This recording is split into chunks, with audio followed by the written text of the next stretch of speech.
She drove the nail into the wood so hard the hammer slipped and split her palm open. She didn't stop. Blood on the handle, blood on the beam. 8 months pregnant, alone on 40 acres of empty Montana land, and Emma Caldwell drove the next nail. And the next. And the next, because stopping meant thinking, and thinking meant feeling. And feeling meant remembering the morning her husband had sat across from her in his leather chair, looked at her swollen belly, and said, with the calm of a man announcing a minor scheduling change, "I've arranged for you to stay with my cousin in St. Louis until this is dealt with. Not, are you all right? Not, what do you need? Not even, I'm sorry, this is dealt with."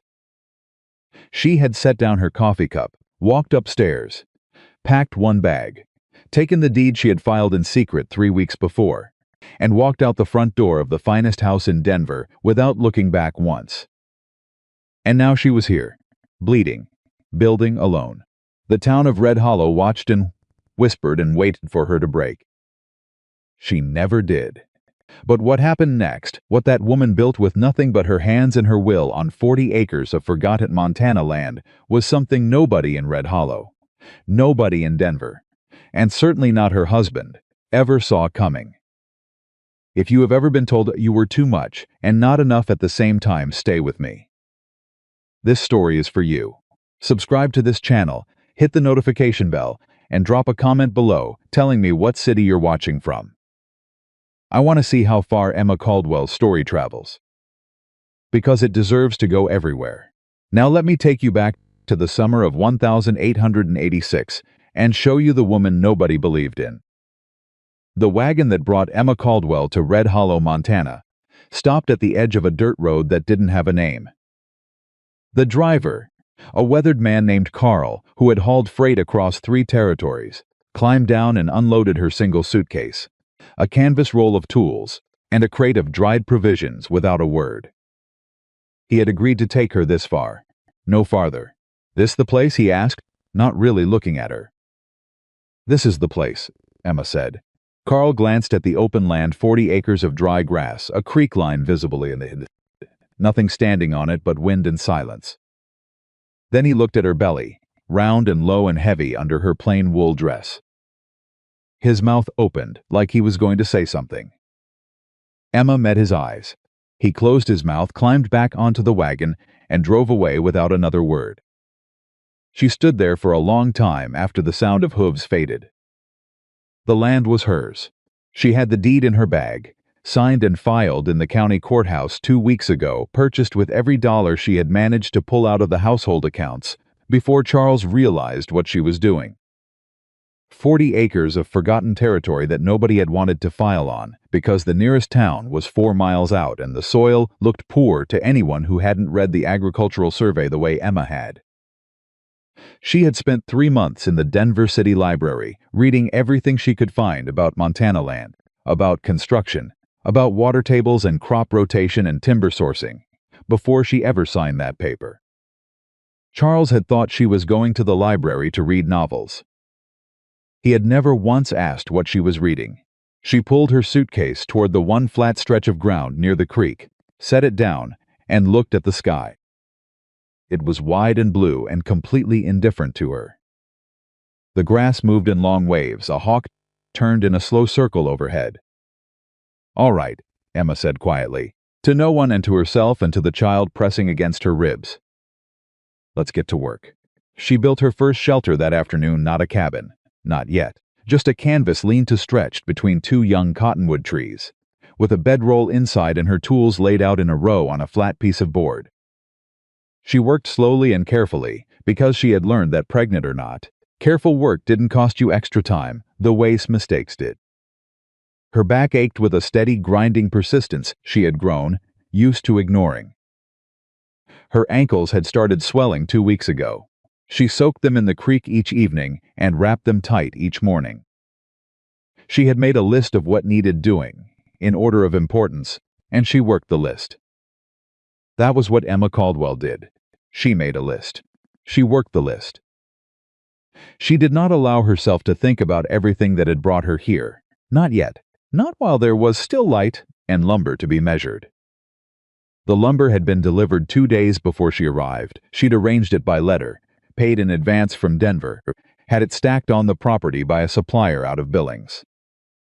40-foot pine logs for the frame, milled planks for the walls, roofing material wrapped in oilcloth.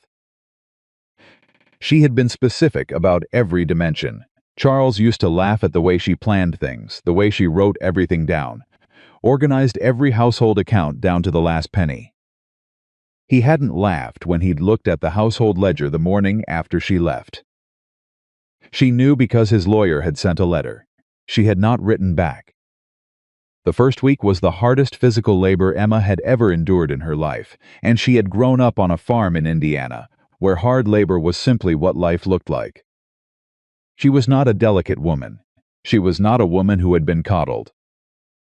But she was 8 months pregnant, alone, and lifting beams that required 2 strong men on a normal day. She solved this problem the way she solved every problem. She thought about it carefully, and then she built a system. She rigged a simple block and tackle from the cottonwood trees, using rope she'd purchased specifically for this purpose. She could not muscle a 12-foot beam into position by raw strength, but she could lever it, inch by inch, using physics and patience. It took her 3 times as long as it would have taken a crew. It did not matter how long it took. What mattered was that it got done. On the 5th morning, she heard horses on the road. She was up on a temporary platform she'd built, checking the level on the first wall frame, when she heard them 2 riders, moving at a slow walk. She kept working. People rode past land all the time.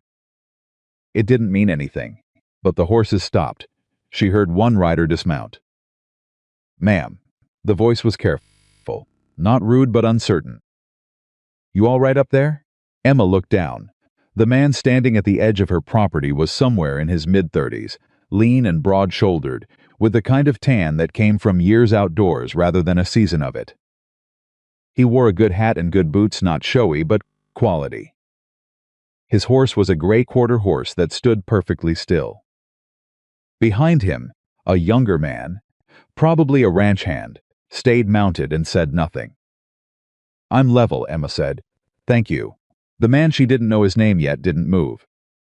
He was looking at her rig, at the block and tackle, at the wall frame she'd raised. Something shifted in his expression. Not pity. She was so tired of pity that she'd started recognizing it the way you recognized a particular smell. This wasn't pity. "That's a smart rig," he said. Emma looked at him steadily. "It works." "Yes, ma'am, does." He turned his hat in his hands once, then settled it back on his head. "Nathaniel Brooks. I run the Brooks Ranch, about 3 miles east of here." "Emma Caldwell," she said. "I own this, ma'am." "I know. County records." He paused. "You planning to build alone?" "I'm building alone right now," she said. "So I reckon that answers your question." Something crossed his face, not offense, but something closer to respect, though she wasn't ready to trust that impression yet. Men offered expressions like respect the way they offered a handshake automatically, without much intention behind it. "My father asked me to ride out," Nathaniel said. He heard a woman had purchased the Halloran parcel and thought. He stopped. Started again. "He thought you might not be aware of the drainage issue on the eastern quarter." Emma climbed down from her platform slowly, one careful rung at a time, and when she reached the ground she walked to where he stood and looked him in the eye. "I'm aware of the drainage issue," she said. "The eastern quarter runs wet in spring, which is why I'm planting root crops and keeping the cabin site on the western rise." The survey from 1879 was very clear about the water table. Nathaniel Brooks looked at her for a long moment. "You read the 1879 survey," he said. "I read everything," Emma said. He was quiet. Then he said, "My father also wondered if you might consider selling." There it was. Emma had been waiting for this. She'd been waiting for it since the day she filed the deed. She'd been waiting for it since Denver, since before Denver, since the morning she sat across from Charles in his study and watched him lay out his plans for her life as if she were a piece of furniture he was deciding where to put. Your father can come ask me himself, Emma said, if he wants an answer that means anything. Nathaniel's mouth curved slightly at one corner. It wasn't quite a smile. It was something more private than that. Yes, ma'am, he said. He stepped back, put his hat back on. Good luck with the frame, Miss Caldwell. Mrs., she said. He looked at her left hand, which was bare. She'd left the ring in Denver on the fireplace mantel, not as a statement, but because she hadn't wanted it anymore, and there was no point carrying things you didn't want.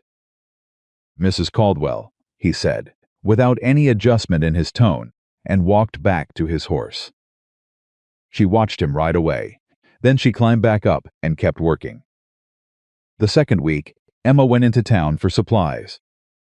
Red Hollow was not a large town one Main Street, a general store, a feed and grain, a saloon, a church at the end of the road, and a scattering of houses behind it.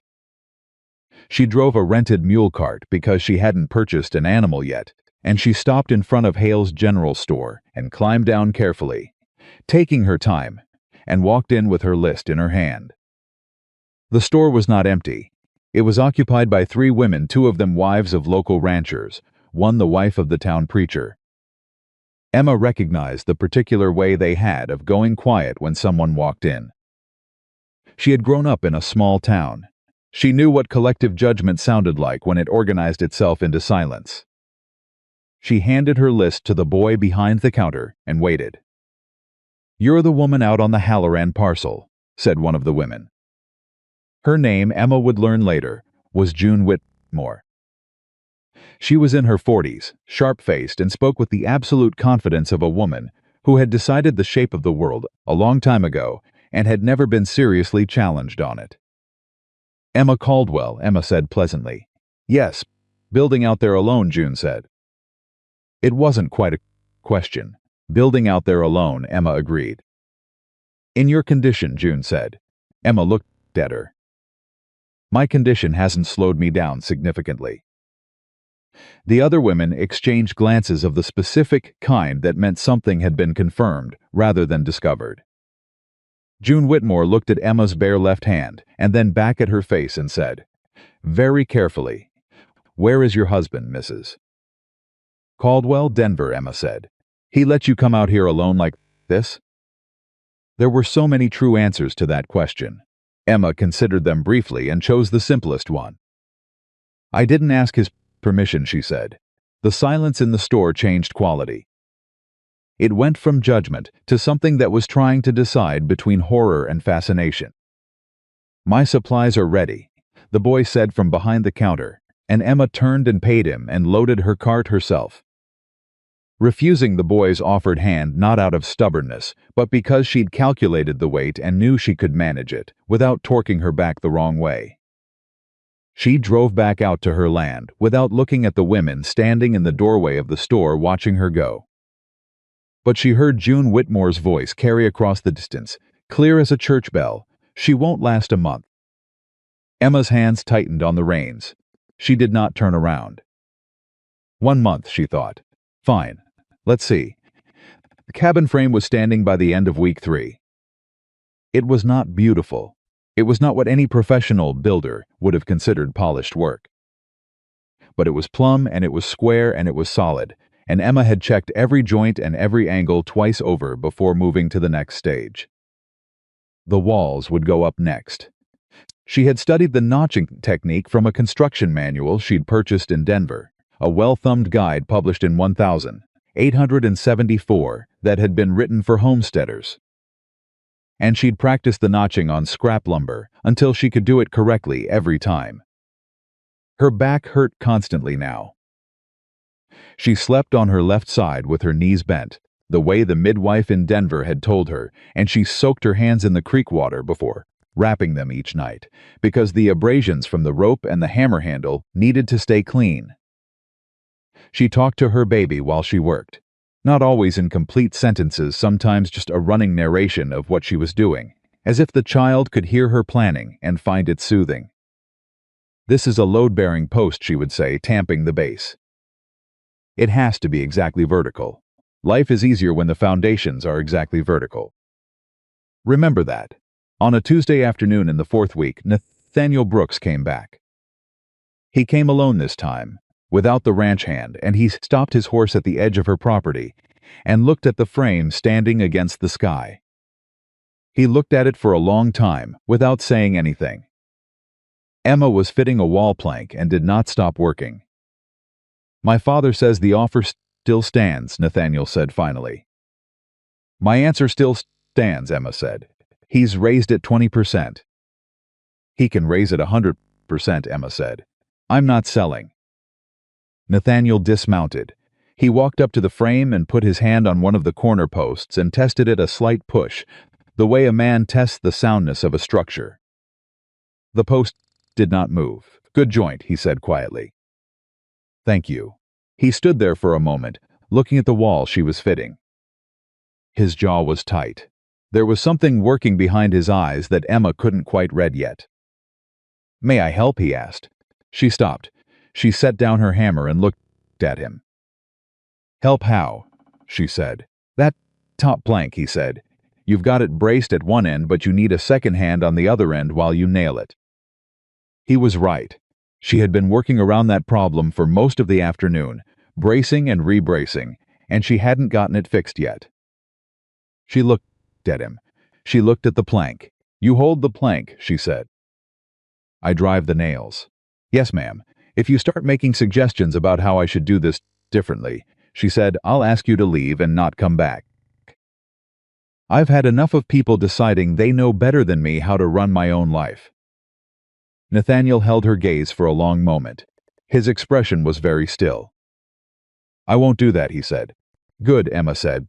"Take the other end." They worked in near silence for the next 2 hours. He was good at following directions. He didn't offer advice. When she asked him to shift his grip, he shifted it. When she told him to hold still, he held still. He handed her nails when she reached for them without being asked, which surprised her, because she hadn't thought he was paying that close attention. When the last plank was set, and Emma stepped back to look at the wall, she felt something release in her chest, a tight knot that had been living there for weeks. "That's good work," Nathaniel said. "It is," Emma agreed. He put his hat back on and looked at her, and this time she could read his expression more clearly. It was something she hadn't seen directed at her in a very long time. He was looking at her the way a person looks at something they genuinely admire. "I'll come back tomorrow," he said, "if you'll let me." Emma was quiet for a moment. The sun was going down over the Montana hills, and the air was cooling fast the way it did here, turning from warm to crisp in the space of 20 minutes. "You can come back tomorrow," she said. "Same rules." "Same rules," he said. He rode away.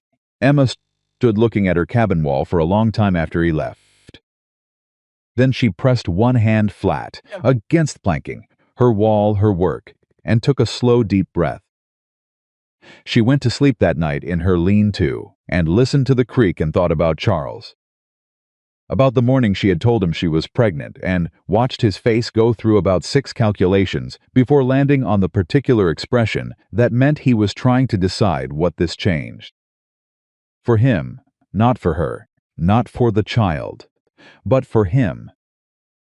About the way he had sat down in his leather chair and looked out the window and said, "We'll have to rethink your travel situation," as if the baby were a scheduling inconvenience. She thought about the planning sessions she had not been invited to.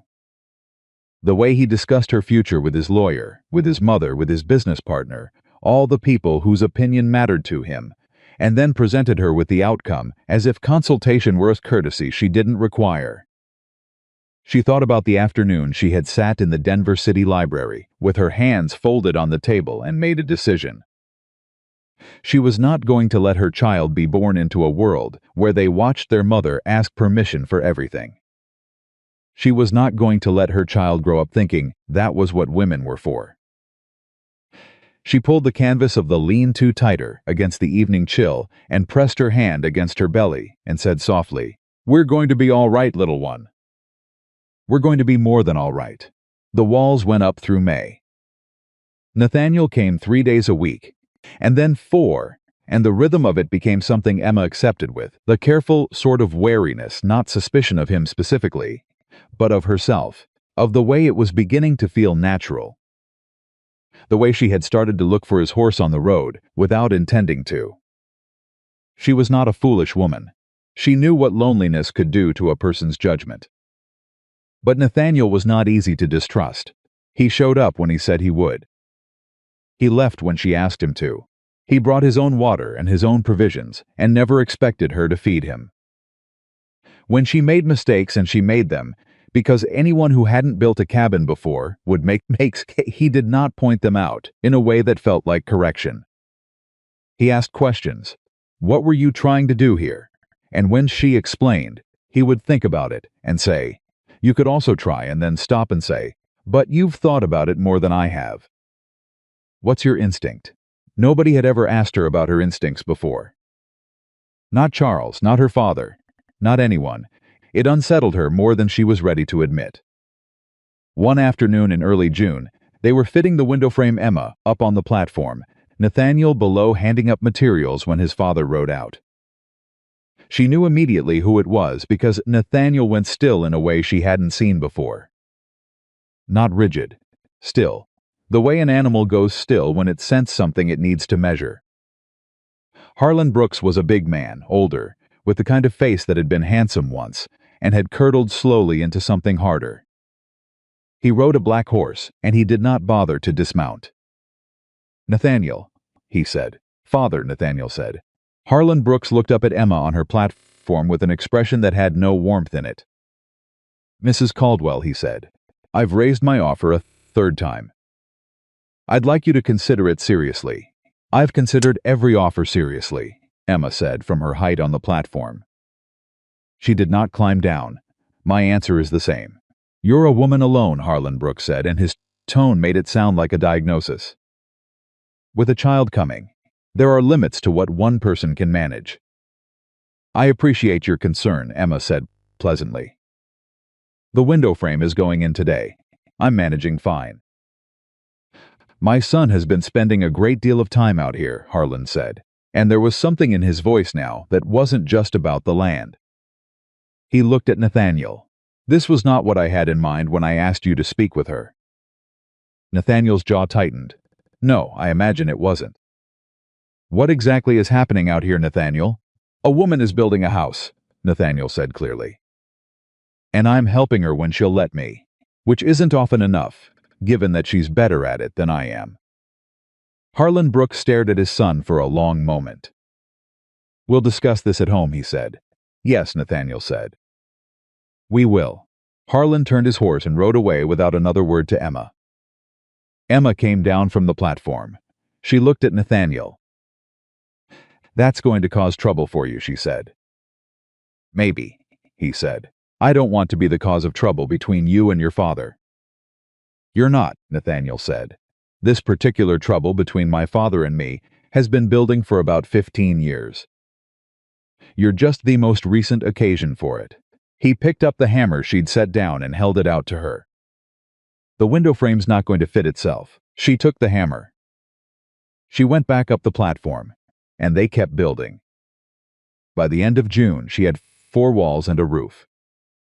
It was not finished. There was still interior work to do, the floor to lay, the door to hang, the chimney to finish, all of it, but it was a structure.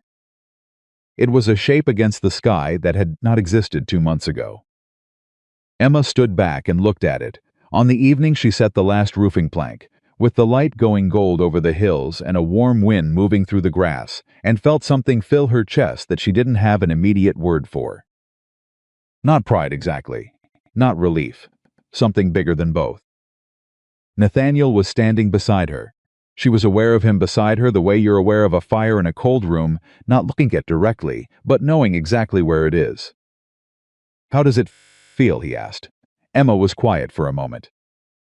She pressed her hand flat against the wall. Like mine, she said. He nodded slowly. Yeah, he said, I think that's exactly right. She turned to look at him then, in the gold evening light, and she let herself see him clearly for the first time, not as a threat she was managing, not as an obligation she was navigating, but as a person. He was looking at the cabin with an expression that was not possessive, not calculating. It was the expression of a man watching something be born. She thought about Charles, who had never once looked at anything she built with that expression. She thought about what it cost to let someone see you clearly. She thought about her baby, moving and warm inside her, already learning the shape of the world through what her body told it. "Thank you," she said, "for holding the other end." Nathaniel turned to look at her. Something soft moved through his eyes. "Mrs. Caldwell," he said, "I wouldn't have missed it." The wind moved through the grass. The cabin stood against the evening sky. And Emma Caldwell, who had come to this empty land with nothing but a hammer and a promise to herself, stood in front of the walls she had built and felt, for the first time in longer than she could remember, that she was exactly where she was supposed to be. But the peace she had finally built was not going to hold. Because 3 states away in Denver, Charles Whitman had just received a letter from a lawyer. And he had finally started paying attention to what his wife was capable of. The letter arrived on a Thursday. Emma knew because she had been in town that morning picking up a new box of nails and a length of rope. And Carl Hess, who ran the post office, had flagged her down on her way back to the cart with an envelope in his hand, an expression on his face that was trying very hard not to be anything in particular. "Came registered," Carl said, "from Denver." Emma took it. She did not open it in the street. She put it in her coat pocket and drove back to her land, and finished loading paint and supplies into the lean-to before she sat down on a flat piece of lumber near the cabin wall and opened it. It was from a law firm, Whitman, Cray and Associates, with a Denver address she recognized because Charles had used the same firm for his business dealings for years. The letter was 4 paragraphs long and written in the careful, clean language that lawyers use when they want to say something threatening without using threatening words. The substance of it was simple. Charles Whitman was filing a petition with the Denver Family Court, claiming that Emma was unfit to raise their child alone.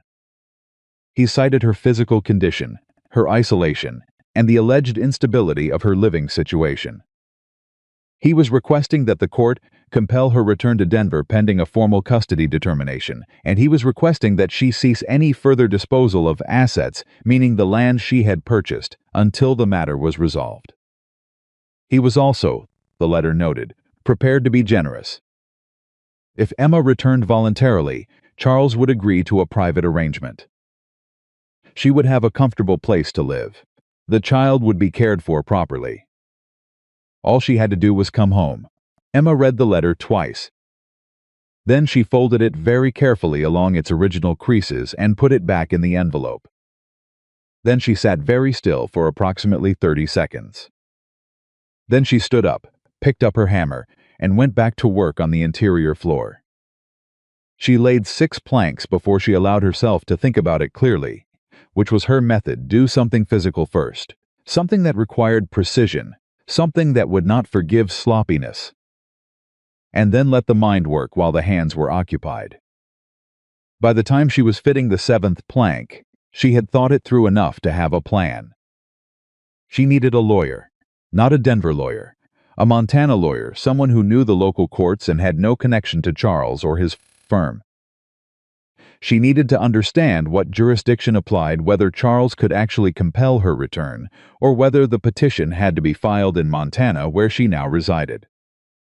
She needed to document everything: the land deed, the construction progress, the fact that she had a roof over her head and food in her stores and a solid plan for the winter. She needed, in other words, to do what she always did: make a list, work the list. The trouble was that her hands were shaking slightly, which was making the nailing imprecise, and she was angry enough that she didn't entirely trust her judgment on the spacing. She set the hammer down and pressed both hands flat on the planking and breathed. The baby kicked, sharp and decisive like a punctuation mark. Emma almost laughed. "I know. We're not going back." She picked up the hammer. She kept going. Nathaniel came the next morning and she told him immediately, before he'd even dismounted, because she had decided that trying to manage the information herself was pointless. He would find out, and she'd rather he heard it from her. Charles filed a petition, she said. Custody. He's claiming I'm unfit. Nathaniel went very still on his horse. On what grounds, he said. It wasn't quite a question. Isolation. Physical condition. Instability of living situation. She crossed her arms. The fact that I don't live the way he thinks a woman in my position should live. Nathaniel dismounted slowly. He stood with the reins in his hand and looked at her with an expression she hadn't seen on him before, not anger exactly, but something colder and more concentrated than anger. Something that had thought in it. What are you going to do? He said. Find a lawyer in Billings, she said. Today, if I can manage it. I need to understand the jurisdictional question before anything else. Thomas Aldridge, Nathaniel said. He practices out of Billings. He's handled 3 land disputes that I know of, and he beat a saint. Louis firm on 2 of them. He's fair and he's not expensive. Emma looked at him. You know him personally? My father tried to use him once, Nathaniel said. He refused to take the case because he said my father was wrong. I've respected him ever since. She almost smiled at that. I'll write to him today, she said. Write him today and ride to Billings tomorrow, Nathaniel said. A letter takes too long. This needs a conversation. He was right. She knew he was right. She also knew that riding to Billings while 8 months pregnant, alone on a rented cart over 40 miles of unpaved road was not a trivial undertaking. I can drive you, Nathaniel said. I don't need. Emma. It was the first time he had used her given name. They both noticed it. He adjusted slightly. Mrs. Caldwell. The road to Billings has 3 difficult creek crossings this time of year. I'm not saying you can't manage them. I'm saying you shouldn't have to manage them alone if you don't have to. She thought about it. She hated thinking about it, because the part of her that had built this cabin alone wanted to refuse every offer of help on principle. And she was beginning to understand that this was not strength, it was a kind of stubbornness that had more to do with pride than with wisdom. Fine, she said, we leave at dawn. They left at dawn. The ride to Billings took most of the day, and it was not comfortable, but Emma had stopped expecting comfort several months ago. Nathaniel drove and she sat beside him, and they talked not about Charles or the petition, not right away, but about other things. The way people do when they are traveling together, and there is distance to cover, and silence would be two-pointed. He told her about the ranch, about growing up on it, about his father's particular brand of love that expressed itself almost entirely through expectation. How Harlan Brooks had built the ranch from almost nothing and had never quite forgiven the world for not being more grateful. How Nathaniel had spent most of his adult life in trying to be the version of himself his father required, slowly coming to understand that this was a project with no finish line. He wants you to take over, Emma said. He wants me to become him, Nathaniel said. Which is different. Emma looked at the road ahead. Yes, it is. You would know something about that, he said. I would know everything about that, she said. They were quiet for a while after that. The particular quiet of 2 people who have just recognized something in each other and are not yet sure what to do with the recognition. Thomas Aldridge's office was on the 2nd floor of a building on Billings Main Street, and Thomas Aldridge himself was a small, precise man in his 50s with silver hair and a habit of tapping one finger against it when he was thinking. He read the letter from Whitman, Cray, and Associates without expression, and then he set it down and tapped his finger 3 times. Denver jurisdiction, he said. That's the first thing.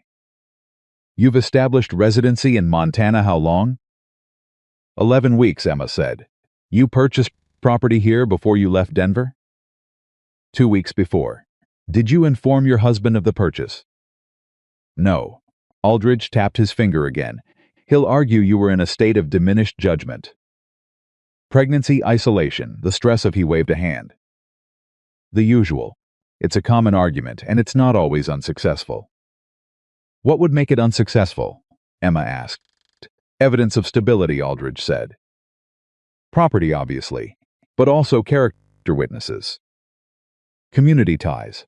Evidence that the child will be born into a safe, prepared environment. He looked at her directly. You're building the cabin yourself? I am. Alone? Largely. Aldridge looked at Nathaniel, who was sitting beside Emma and had said very little. He helps when I ask him to, Emma said. He doesn't make decisions. Aldridge nodded slowly. Something in his expression warmed slightly. I want to see the property, he said, before anything else. I want to see what you've built, and I want to see you on it. When, Emma said. End of next week, he said. I'll ride out myself. He leaned forward. In the meantime, I want you to document everything. Every nail you've driven, every decision you've made. Dates, materials, costs. I want a record that shows this was not an impulse. I want a record that shows a woman who plans. Emma opened her bag and set a leather notebook on his desk. I've been keeping one since I left Denver, she said. Aldridge picked it up. He paged through it. His expression went from professional to something that was, very briefly, surprised. My God, is it useful? Emma asked. Mrs. Caldwell, he said, this is the best piece of evidence I have ever been handed. The first twist came on the ride home. They were about 12 miles out of Billings, past the second creek crossing, when Nathaniel said, My father sent a telegram to Charles Whitman. Emma turned to look at him. Her voice was very calm when she spoke. When 2 days ago, Nathaniel said. I found out this morning after you told me about the petition. His jaw was tight. I don't know what he said exactly, but I know my father, and I know he wants that land, and I know that Charles wanting you back, and my father wanting you gone both lead to the same place. Emma thought about this. She thought about it very carefully, the way she thought about load-bearing structures, about which joints would hold, and which would fail. Your father contacted my husband, she said, to tell him where I was. Probably, Nathaniel said. Yes, and to tell him what I'd built. Probably. Which means Charles didn't just find out from a general report, she said. He found out that I had succeeded, that I had built something real. She looked at the road ahead. He's not doing this because he's worried about the child. He's doing this because he's threatened. Nathaniel said nothing for a moment. Then about my father. Don't apologize for him, Emma said. He made his own choices. I know, but I brought this to your door, Emma. I came to your land first. I gave him the report. She looked at him then because he was using her name again, and she didn't think he knew he was doing it. Did you tell him to contact Charles? She asked. No. Did you tell him to interfere with my life? No. Did you do anything other than help me when I asked and hold your end of the plank when I needed it held? A long pause. Then stop apologizing, Emma said. And tell me what else you know about your father's dealings with Charles Whitman, because I need every piece of information I can get. He told her. Harlan Brooks had written to a contact in Denver, not to Charles directly, but to a business associate who knew Charles socially.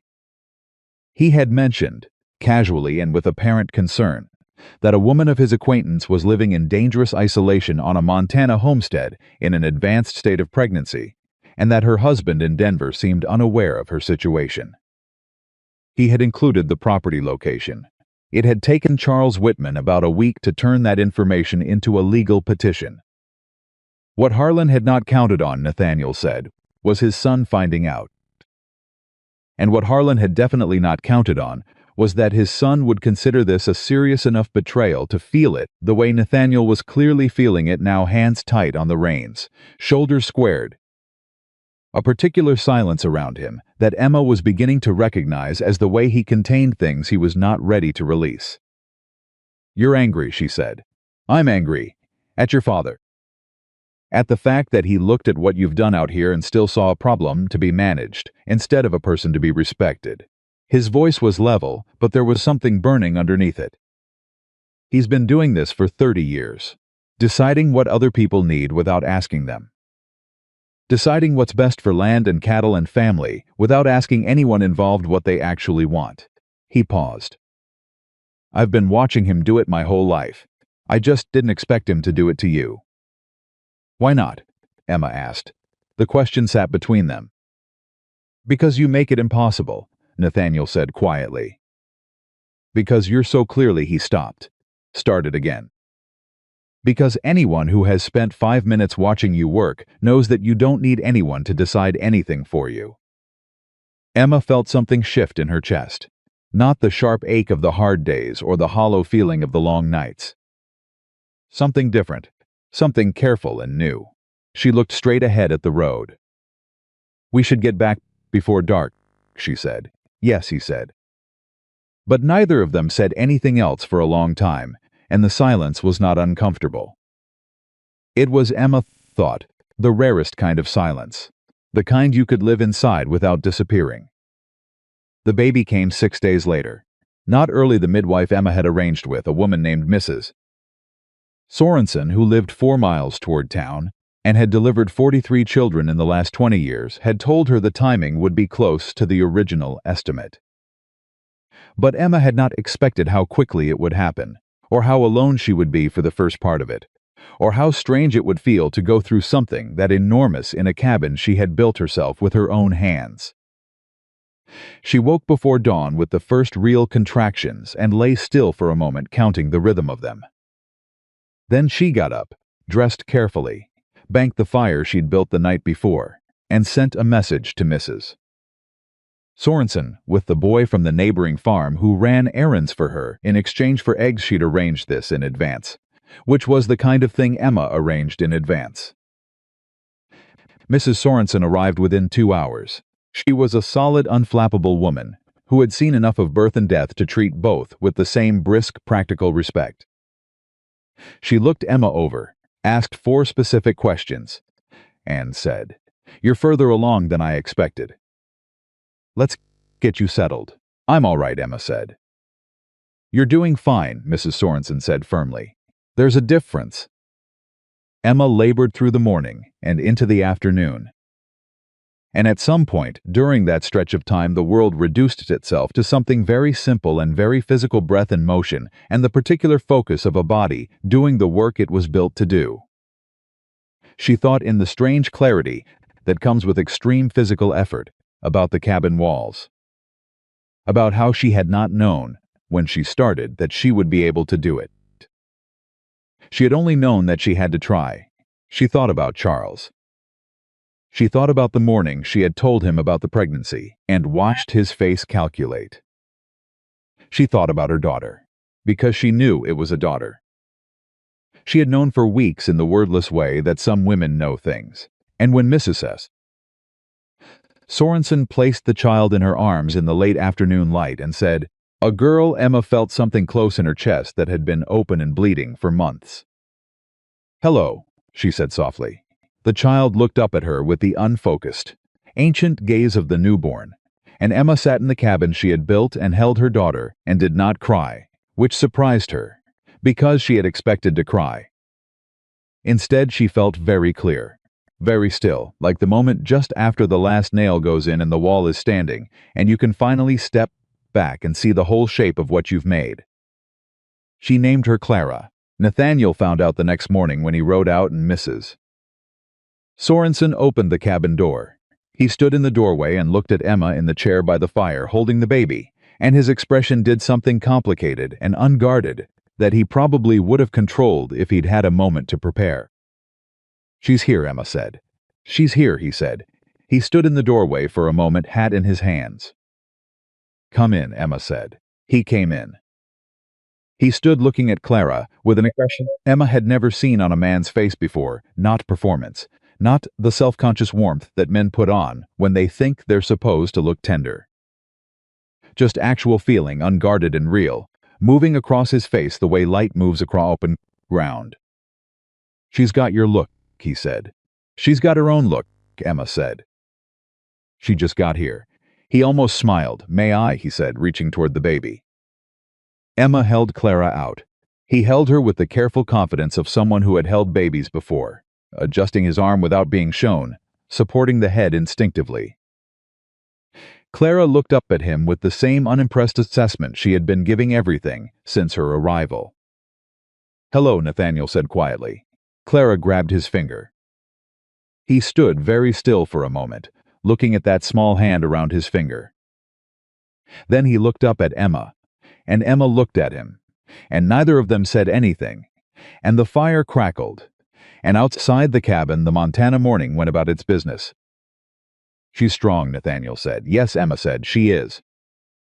He handed Clara back carefully, and Emma settled her, and they stayed like that for a while, in the particular quiet of a room where something important has just been understood without being said. The second letter from Charles arrived 8 days later. This one was longer than the first, and it was not written in lawyer language. It was written by Charles himself, in his own slanted hand, and it was 3 pages, and it was, in its way, the most frightening document Emma had ever received, because it sounded reasonable. He had heard, he wrote, that the child had been born safely. He was glad. He wanted her to understand that his petition was not about punishment. It was about practicality. Emma was a woman alone with a newborn in a remote location with an uncertain income and no family support. He was a man of means who could provide stability, education, and security for the child. Surely, he wrote, she could see that this was not about who was right or wrong. Surely she could see that this was simply about what was best. He also noted that he intended to appear at the custody hearing personally. And he noted, at the bottom of the 3rd page, almost as an afterthought, that he had been in contact with a Harlan Brooks of Red Hollow, Montana, who had expressed willingness to testify to the isolated and unstable conditions of Emma's residence. Emma set the letter down on the table. She looked at it for a moment. Then she went to the door of the cabin and opened it. Nathaniel was at the fence line, repairing a section she'd flagged the week before. He looked up. "I need you to read something," she called. He came. He read the letter at the table while Emma stood by the window with Clara, who was nursing with the focused determination that seemed to characterize everything Clara did. He read it twice, the way Emma had, and then he set it down and pressed one hand flat on the table. The silence in the room changed. "He knows about my father," Nathaniel said. "Your father offered," Emma said. "That's what it says." Nathaniel stood. He put his hat on. "I need to go talk to my father," he said. "Nathaniel." Emma looked at him. "Don't do anything that can't be undone." "I need witnesses, not problems." He looked at her for a long moment. "I know," he said. "I know what I'm doing, do you?" "Yes," he said, "because unlike my father, I'm going to ask you what you need before I act." She looked at him. "I need witnesses who will tell the truth," she said. "That's all. The truth is enough." "All right," he said. "Then that's what I'll get." He wrote out. He came back 3 hours later, and he did not tell her exactly what he had said to his father, and she did not ask. But something in his face told her that the conversation had crossed a line that would not easily be uncrossed. And she felt the weight of that, the fact that he had done it anyway. The week before the hearing, the town changed. It changed slowly, the way most things change, not in a single dramatic moment, but in the accumulation of small ones. Mrs. Sorensen told the women at the Wednesday church gathering what she had witnessed at the cabin birth. How prepared Emma had been. How the cabin was clean and warm and solidly built. How Emma had not once asked to be told what to do or how to feel, but had moved through the hardest hours of her life with a steadiness that misses. Sorensen said she had only seen in a handful of women in 40 years of midwifery. The women at the Wednesday gathering told their husbands. The husbands talked. Carl Hess from the post office mentioned to anyone who would listen that the registered mail he'd seen coming in from a Denver law firm had a particular kind of smell to it, the kind where a man money was trying to take something that wasn't his. The boy from the neighboring farm, whose name was Daniel and who was 12 years old and enormously serious, told his mother that Mrs. Caldwell had taught him how to read a level properly, and that she was, in his considered opinion, the best builder in the county. His mother told two other women. And June Whitmore, sharp-faced June, who had stood in the doorway of Hale's general store and said she wouldn't last a month. June Whitmore came out to the cabin on a Tuesday afternoon with a jar of preserved peaches and stood in the doorway and looked at the interior of the cabin and at the baby in the cradle Emma had built from spare lumber, and she was very quiet for a long time. "I was wrong about you," June said finally. Emma looked at her. "I know," she said. June nodded. Something crossed her face that might have been shame, and then resolve. "I'll speak at the hearing if you need me to." "I might," Emma said. "Then I will," June said. She set the peaches on the table and left without another word. The night before the hearing, Emma sat at her table with her ledger and her documentation and went through everything, once, carefully, the way she went through any project, before the final stage, checking for gaps, checking for errors, checking that everything was where it was supposed to be. The land deed, filed and registered, the construction records, every beam, every nail, every date, Thomas Aldridge's summary of her case, clear, documented, specific, Mrs. Sorensen's written statement, factual and detailed, letters from 4 neighbors attesting to her presence in the community and her fitness as a parent, her own notebook, 2 months of daily entries, meticulous and honest. She closed the ledger. Clara was asleep in her cradle, one hand curled against her cheek. Emma looked at her daughter for a long time. She thought about the woman she had been in Denver. The woman who had managed a household with precision and invisibility, who had organized everything and been credited with nothing, who had sat across a desk from a man she had promised her life to and listened to him explain her future to her as if her opinion were a formality. She thought about how far she had carried herself from that room. She thought about Nathaniel, about the way he had held Clara, about the way he drove nails alongside her without turning it into a lesson, about the way he had looked at her cabin walls and said, like mine, with an understanding of what those words meant coming from her. She pressed her hands flat on the table. She was not afraid of Charles. She was not afraid of Harlan Brooks. She was not afraid of the hearing. She was afraid, she realized with sudden clarity, of something much smaller and much more specific.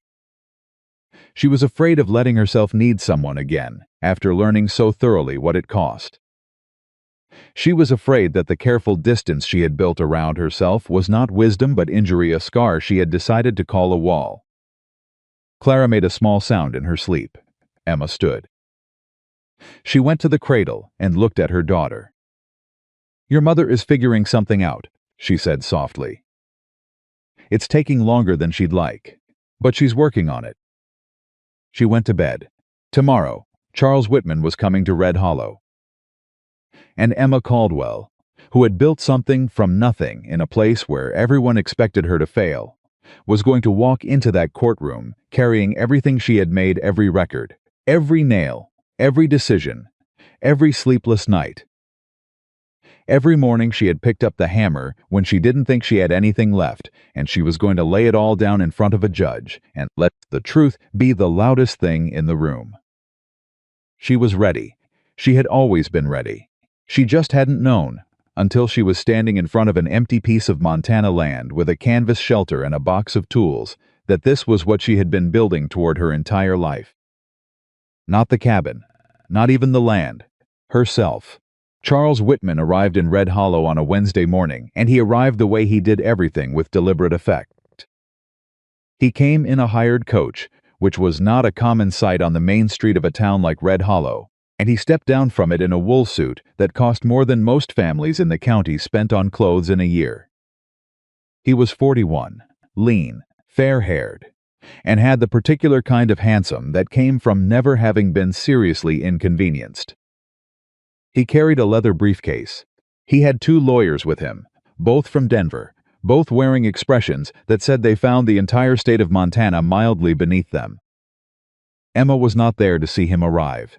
She was at her cabin, feeding Clara and reviewing her documentation with Thomas Aldridge, who had ridden out at dawn. He sat across the table from her with his silver hair and his tapping finger and a legal pad covered in his precise small handwriting. And he walked her through exactly what was going to happen in the hearing and exactly what Charles's lawyers were likely to do. "They'll come at the stability question first," Aldridge said. "They'll argue that a cabin on 40 acres of remote land with no family support structure and no guaranteed income is not an appropriate environment for an infant. The cabin has 4 walls, a roof, a functioning fireplace, and a kitchen area," Emma said. "Clara sleeps in a cradle I built from surplus lumber. The construction is sound. I know that. You know that. We need the judge to feel it." Aldridge tapped his finger once. "They'll also argue that you have demonstrated a pattern of impulsive decision-making. Leaving Denver without notice, purchasing land without consultation, building alone in an advanced pregnancy. Everything I did was documented and planned," Emma said. "The notebook covers every decision I made from the day I left Denver." "Good. That's our answer to impulsive." He looked at her. "The harder question is going to be income. Charles's lawyers will push on how you intend to sustain yourself and the child financially." "What's your answer?" Emma had thought about this for weeks. She had not built only a cabin. She had built a garden that was producing.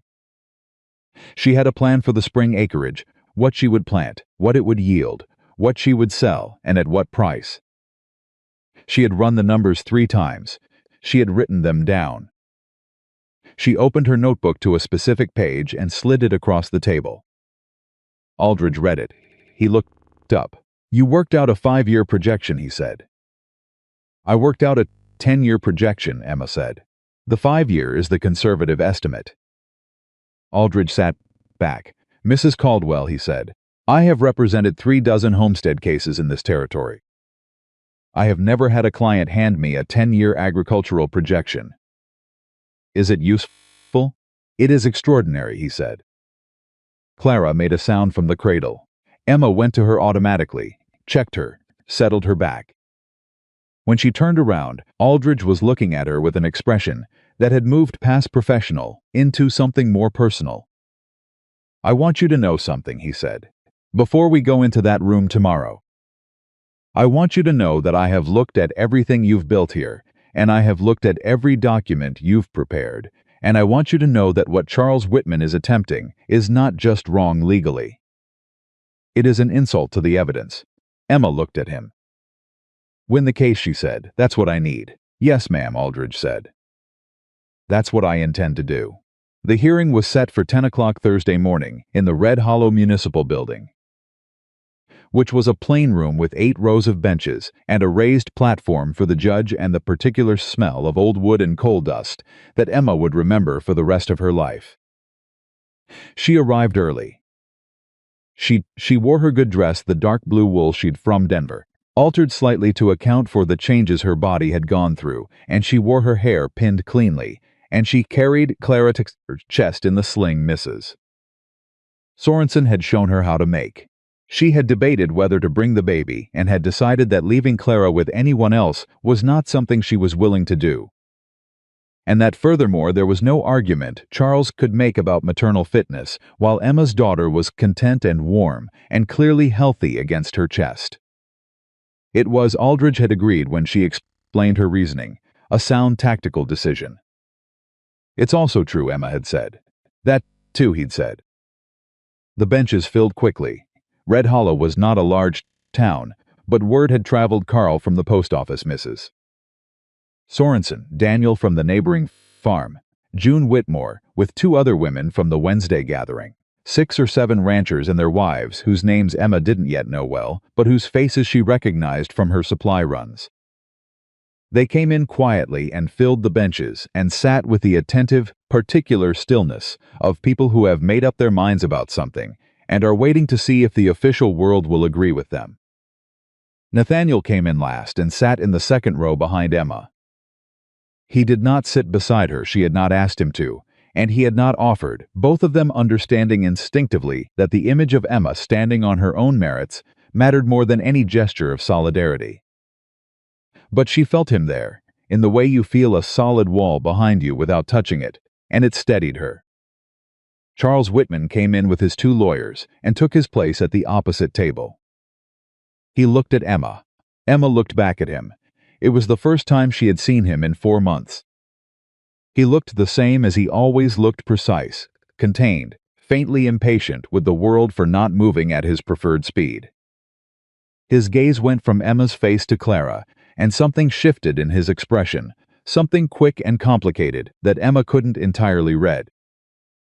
Then his lawyer leaned over and said something in his ear, and he looked away. The judge was a man named Horace Galway, 60 years old, with a reputation in the territory for being slow to speak and fast to understand.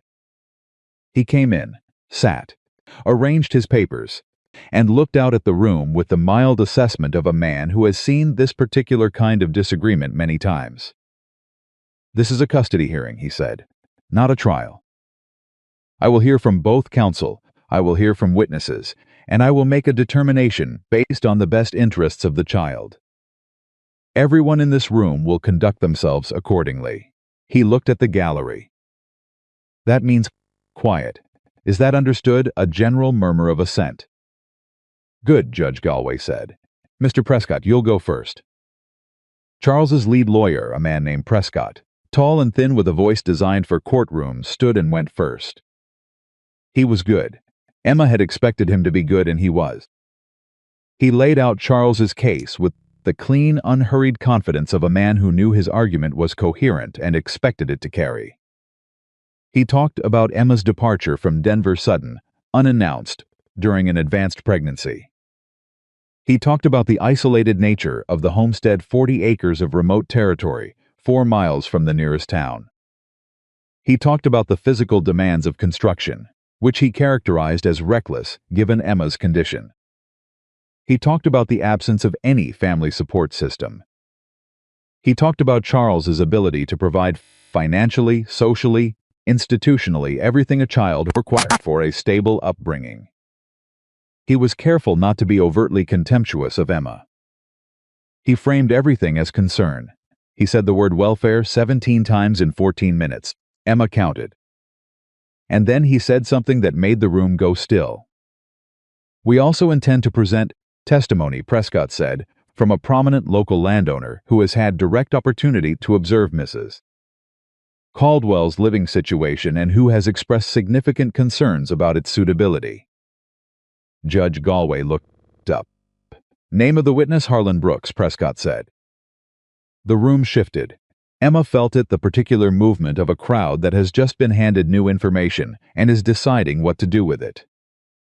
She did not turn around, but she heard very clearly the sound of Nathaniel's breath going out behind her.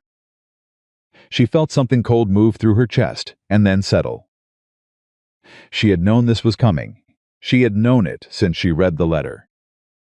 She had prepared for it.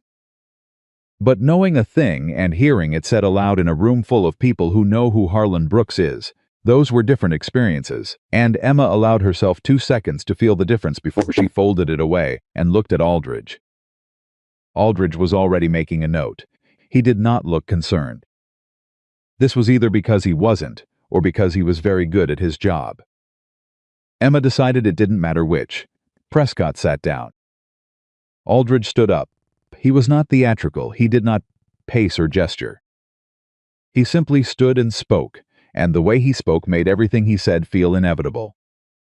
He established Emma's residency, documented, filed, legal. He established the property purchased before she left Denver, not on impulse but after 3 months of library research, not in ignorance but with full knowledge of the survey records and soil assessments and water table data. He established the construction weeks of documented progress, a structure that met or exceeded standard homestead requirements, built with systematic planning, and executed without assistance from anyone she hadn't specifically requested. He established the notebook. He held it up and he read from it not all of it, but specific entries, chosen with care. The entry from the 2nd week that recorded the block and tackle system she'd designed to raise beams without a crew. The entry from the 5th week that documented the drainage solution she'd implemented on the eastern quarter.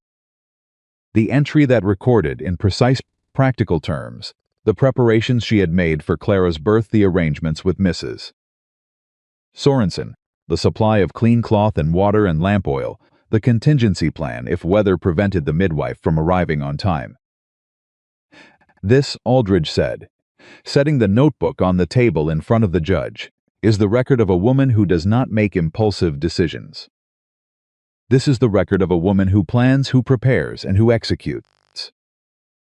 This is the record of a woman who built a safe home for her child before that child arrived, under conditions that would have defeated most people, and who did it not because she had no other choice, but because she had made a choice.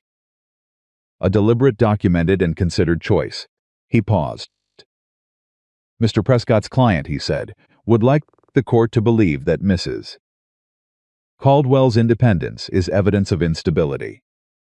We will show the court that it is evidence of exactly the opposite. He sat down. Judge Galway looked at the notebook for a moment. Then he said, "Call your first witness, Mr. Prescott."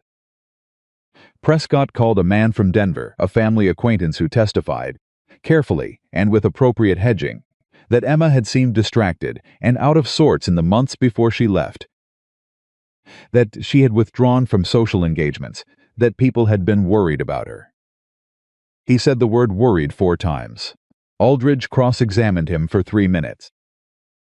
You said Mrs. Caldwell withdrew from social engagements in the final months before she left Denver. Is that correct? That's correct. Were you aware that she was pregnant during this period? Yes, I believe so. And was she experiencing any physical discomfort during this period?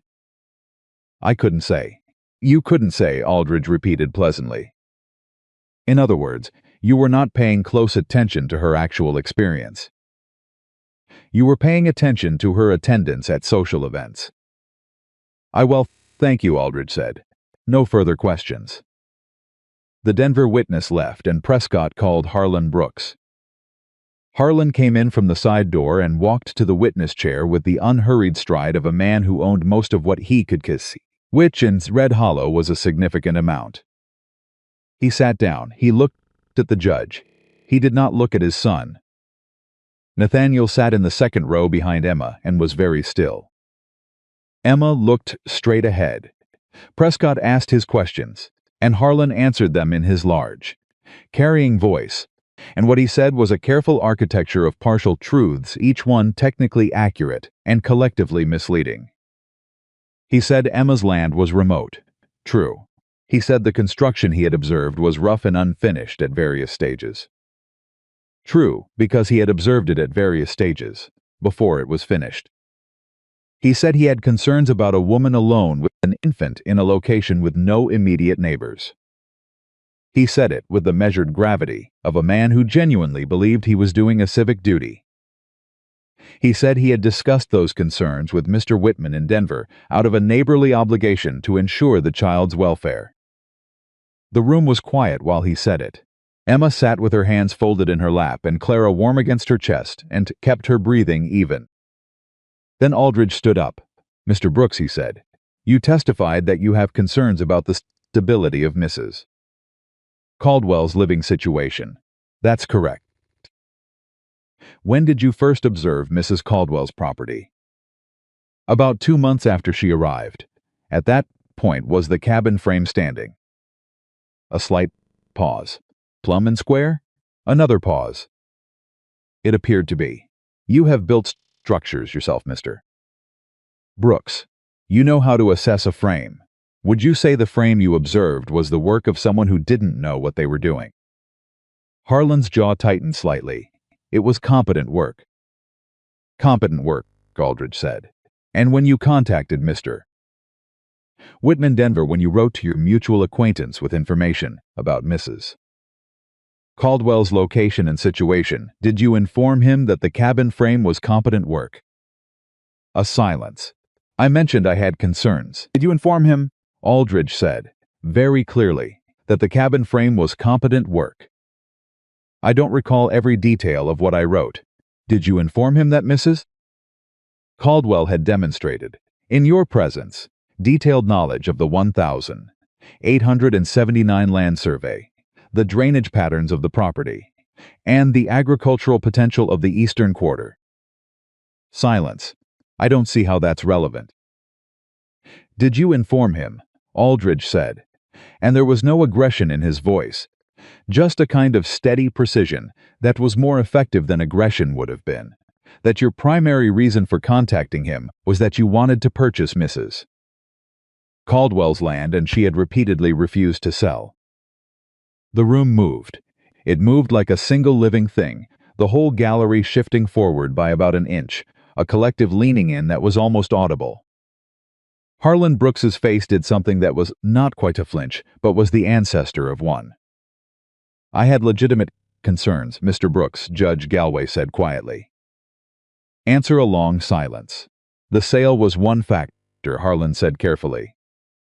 Among several. Aldridge looked at him for one moment. No further questions, he said. He sat down. Emma did not turn around. But she heard, very distinctly, the sound of June Whitmore exhaling behind her, and then the sound of a low murmur moving through the gallery like a wave. Judge Galway looked out at the room. Order, he said. The room went quiet. Call your next witness, Mr. Aldridge. Aldridge called Mrs. Sorensen.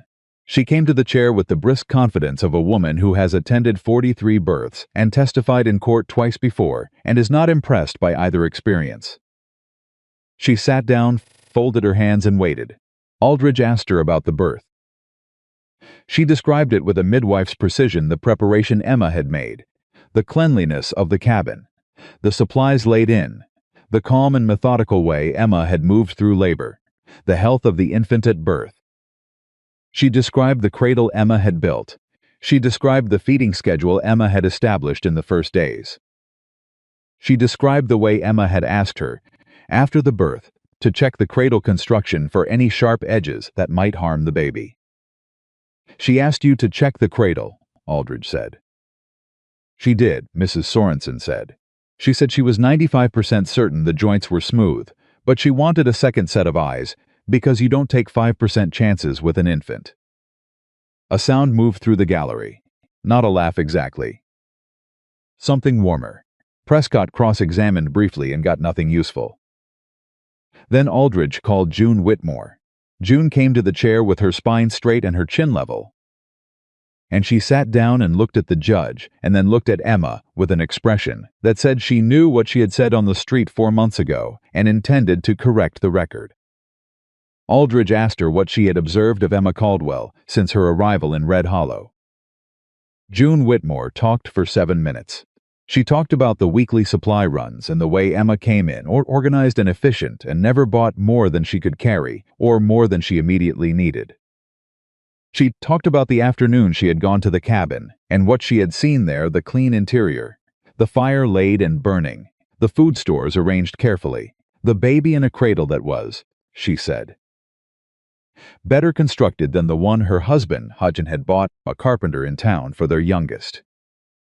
She talked about the way Emma had received her without warmth, June said honestly, which made the gallery murmur, but also without bitterness and without any desire for the kind of sympathy that would have been forgivable under the circumstances.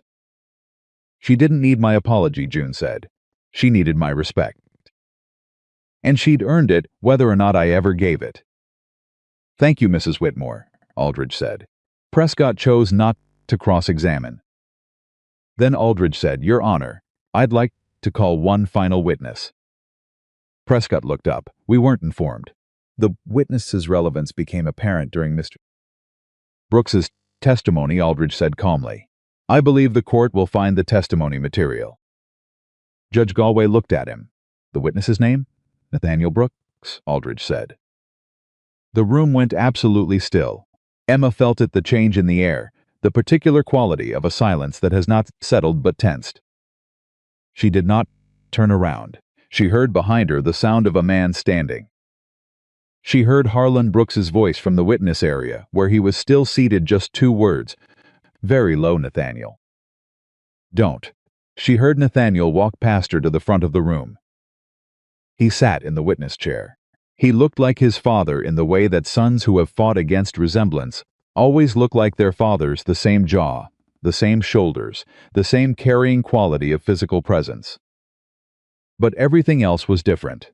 Where Harlan Brooks sat in a witness chair like a man who owned the room, Nathaniel sat like a man who was telling the truth and knew it would be enough. Aldridge asked him how long he had known Emma Caldwell. Since her second week on the property, Nathaniel said. My father sent me out to make an offer on the land. Mrs. Caldwell declined. And you continued to visit the property after that? I did. Nathaniel looked at Emma. She felt the look but did not turn. 'Cause I'd seen the work she was doing, he said. And I wanted to understand how someone did that alone. What specifically did you observe during your visits to the property? Nathaniel talked for 12 minutes. He talked about the block and tackle system Emma had rigged from the cottonwood trees. He talked about the precision of the notching work. He talked about the drainage solution on the eastern quarter, which he said was more sophisticated than anything he'd seen from professional builders in the county. He talked about the way Emma had run the project, the notebook, the lists, the systematic approach to every problem that arose. He talked about the day he offered to help with the wall plank and what Emma had said to him. She said, "You hold the plank. I drive the nails. And if you start making suggestions about how I should do this differently, I'll ask you to leave." He paused. I thought that was reasonable, so I held the plank. A sound moved through the gallery. The judge did not call for order. Mr. Brooks, Aldridge said, "Your father testified that he contacted Mr. Whitman in Denver out of concern for the child's welfare. What is your assessment of that characterization?" Prescott was on his feet. The witness. "The witness has direct knowledge of his father's motivations," Aldridge said. "He was present for conversations about the property and the petition." "I'll allow it," Judge Galway said. Nathaniel was quiet for a moment. "My father wants that land," he said. "He has wanted it since Mrs. Caldwell filed the deed.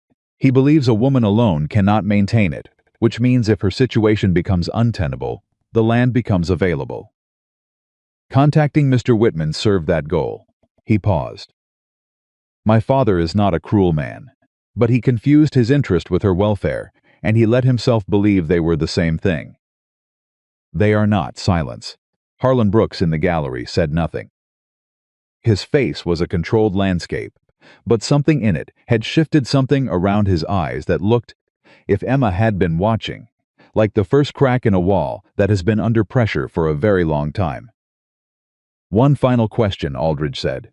"Mr. Brooks, in your observation of Emma Caldwell over the past months, have you seen any evidence that her living situation poses a risk to her daughter?"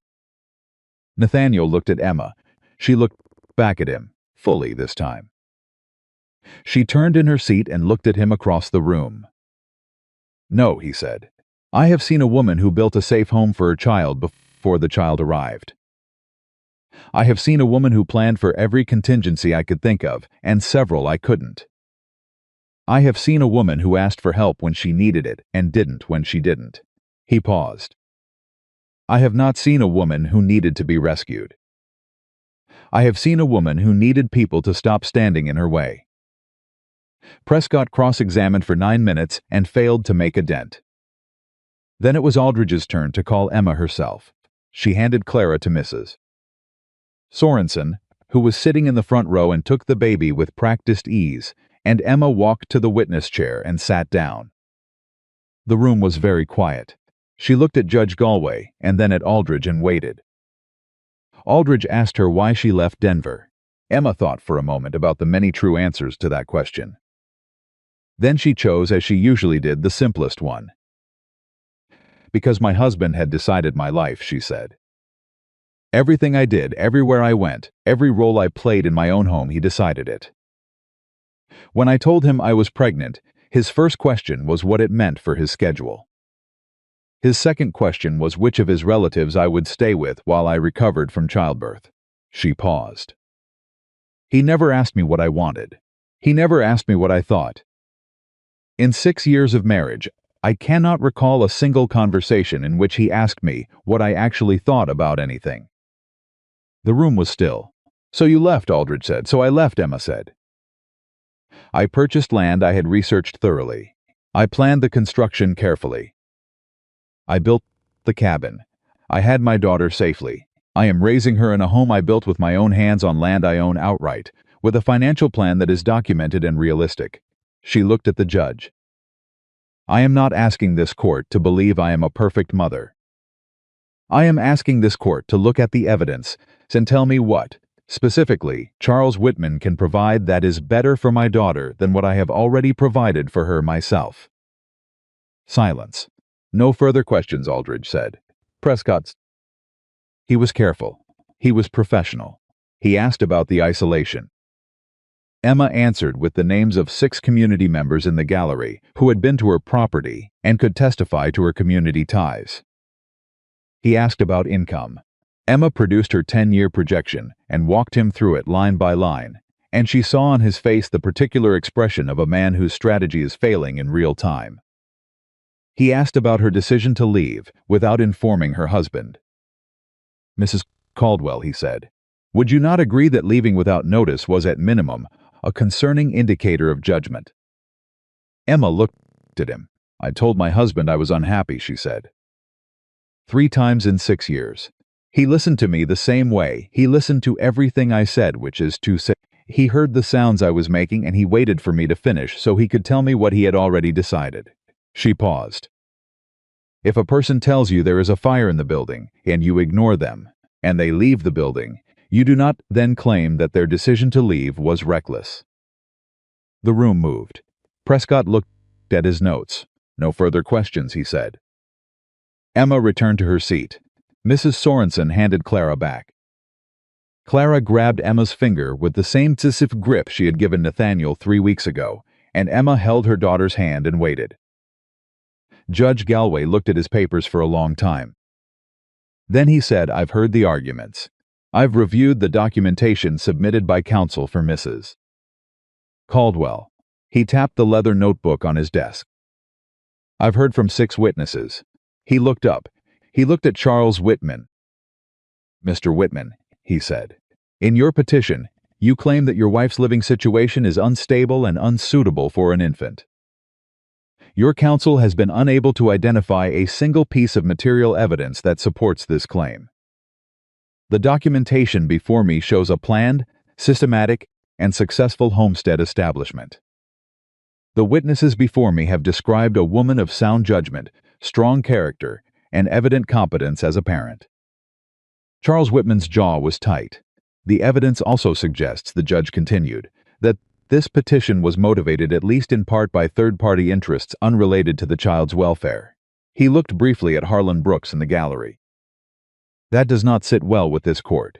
Charles's lead lawyer started to rise. "Sit down," Judge Galway said. The lawyer sat. "I am prepared to rule," Judge Galway said. "But before I do, I am going to say something that is not part of the legal record. I am going to say it because this room is full of people who drove here today to sit in these benches, and I think they deserve to hear it." He looked at Emma. "Mrs. Caldwell," he said, "this court has seen a great deal of evidence today. But the most compelling evidence is not in that notebook, though that notebook is remarkable. The most compelling evidence is that you knew exactly what you were doing when you built that home, and you knew exactly why you were doing it, and you have not once in this proceeding asked anyone to feel sorry for you." He paused. "That is not a small thing." "Thank you, Your Honor," she said quietly. "Don't thank me yet," the judge said. "I still have to rule," and there was something in his voice that was almost dry, almost a warmth, before he composed himself again and looked at his papers. The room held its breath. The case was not over. Because just before the judge opened his mouth to speak the ruling, the door at the back of the room opened. And a man walked in, a man Emma had never seen before. He carried a leather satchel, and he walked directly to Aldridge's table and placed a document in front of him and leaned down and said something in Aldridge's ear. Aldridge went very still. He looked at the document. He looked up at the judge. "Your Honor," he said, "I need to request a brief recess." Prescott was on his feet immediately. "Your Honor, we object." "I'll grant 5 minutes," Judge Galway said. He looked at Aldridge. "5 minutes, counselor."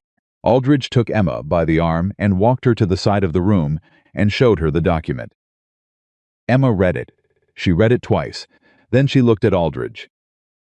"Where did this come from?" she said. "A courthouse clerk in Denver," Aldridge said. His voice was careful and controlled, but there was something vibrating underneath it. "I had someone looking. I didn't tell you because I didn't want to raise your expectations.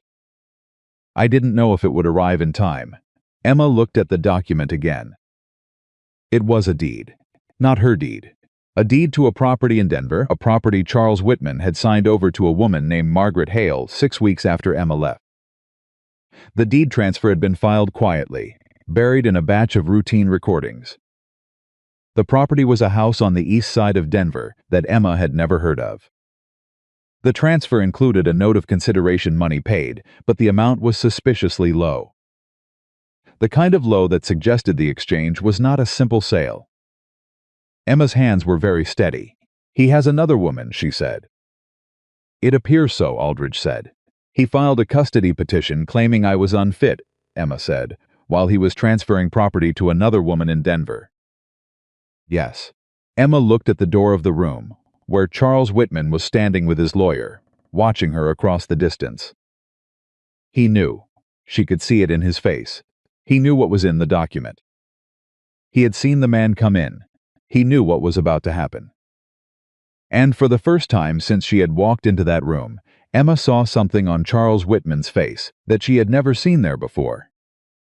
Fear, not of losing the case, of what the case was going to reveal. Emma handed the document back to Aldridge. "Use it," she said. "Are you certain?" he said. "Once it's in the record." "Use it," she said again.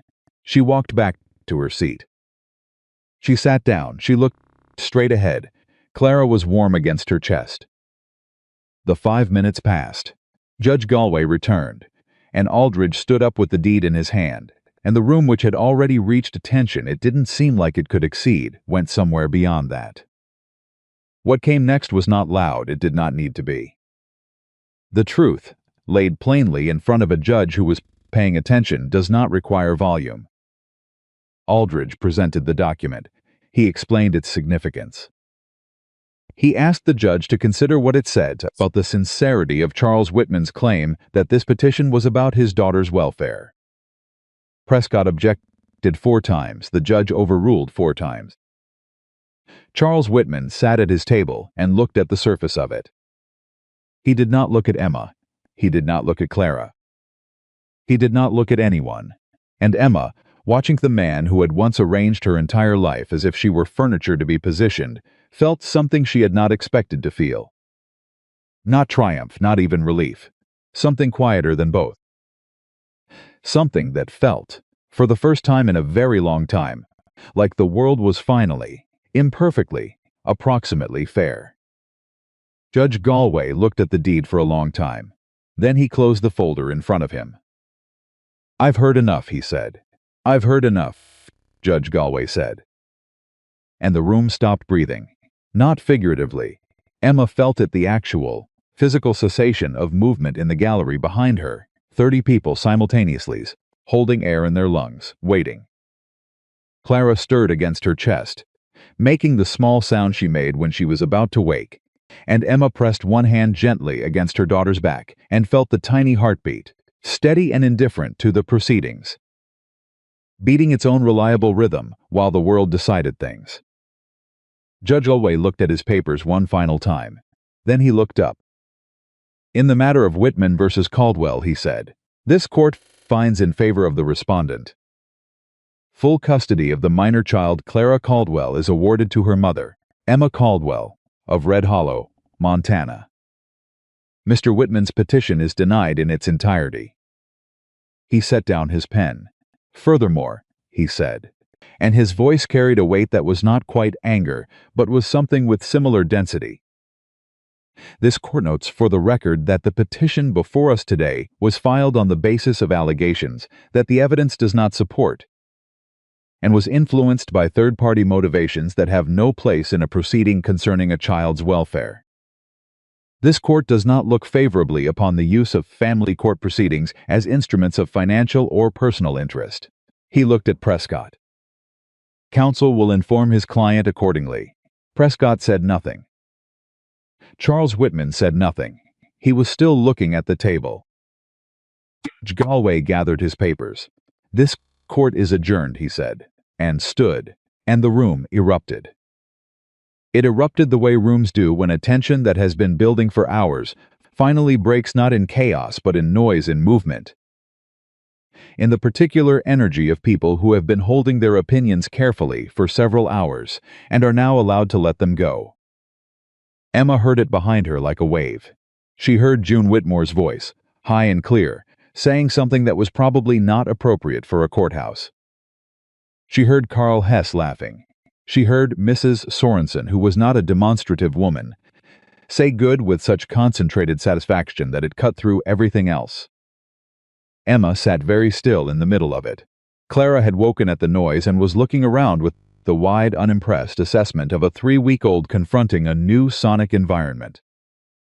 Emma watched her daughter's face, the small furrowed brow, the searching eyes, and felt something move through her so large and so quiet that it had no name. She became aware of Thomas Aldridge beside her. "Mrs. Caldwell," he said. "You won," he said. "We won," Emma said. He shook his head slightly. "I gave you the courtroom. You gave me everything that mattered." He picked up his legal pad and the leather notebook and held the notebook out to her. "You'll want to keep this." She took it. She pressed it against her chest, next to Clara, and for one moment she let herself close her eyes. She had started that notebook in a Denver library on a gray February morning, sitting at a table by the window while her husband was 3 miles away discussing her future with his lawyers. She had opened to the first page and written, in her careful hand, at the top, what I need, what I know, what I intend to do, and then she had started the list. She had not known, that morning, that she would be sitting in a Montana courtroom 5 months later with the list completed. She opened her eyes, she stood up, and she came face to face with Charles Whitman. He was standing 3 feet away, without his lawyers, which surprised her. She had not seen him approach, had not expected him to try. He stood with his hat in his hands and his leather briefcase at his side, and he looked at her with an expression she had never seen on his face in 6 years of marriage. He looked uncertain. "Emma," he said. "Charles," she said. Clara looked at him with the same unimpressed assessment she gave everything. Charles looked at Clara. Something crossed his face, something that might have been in a different man under different circumstances, genuine feeling.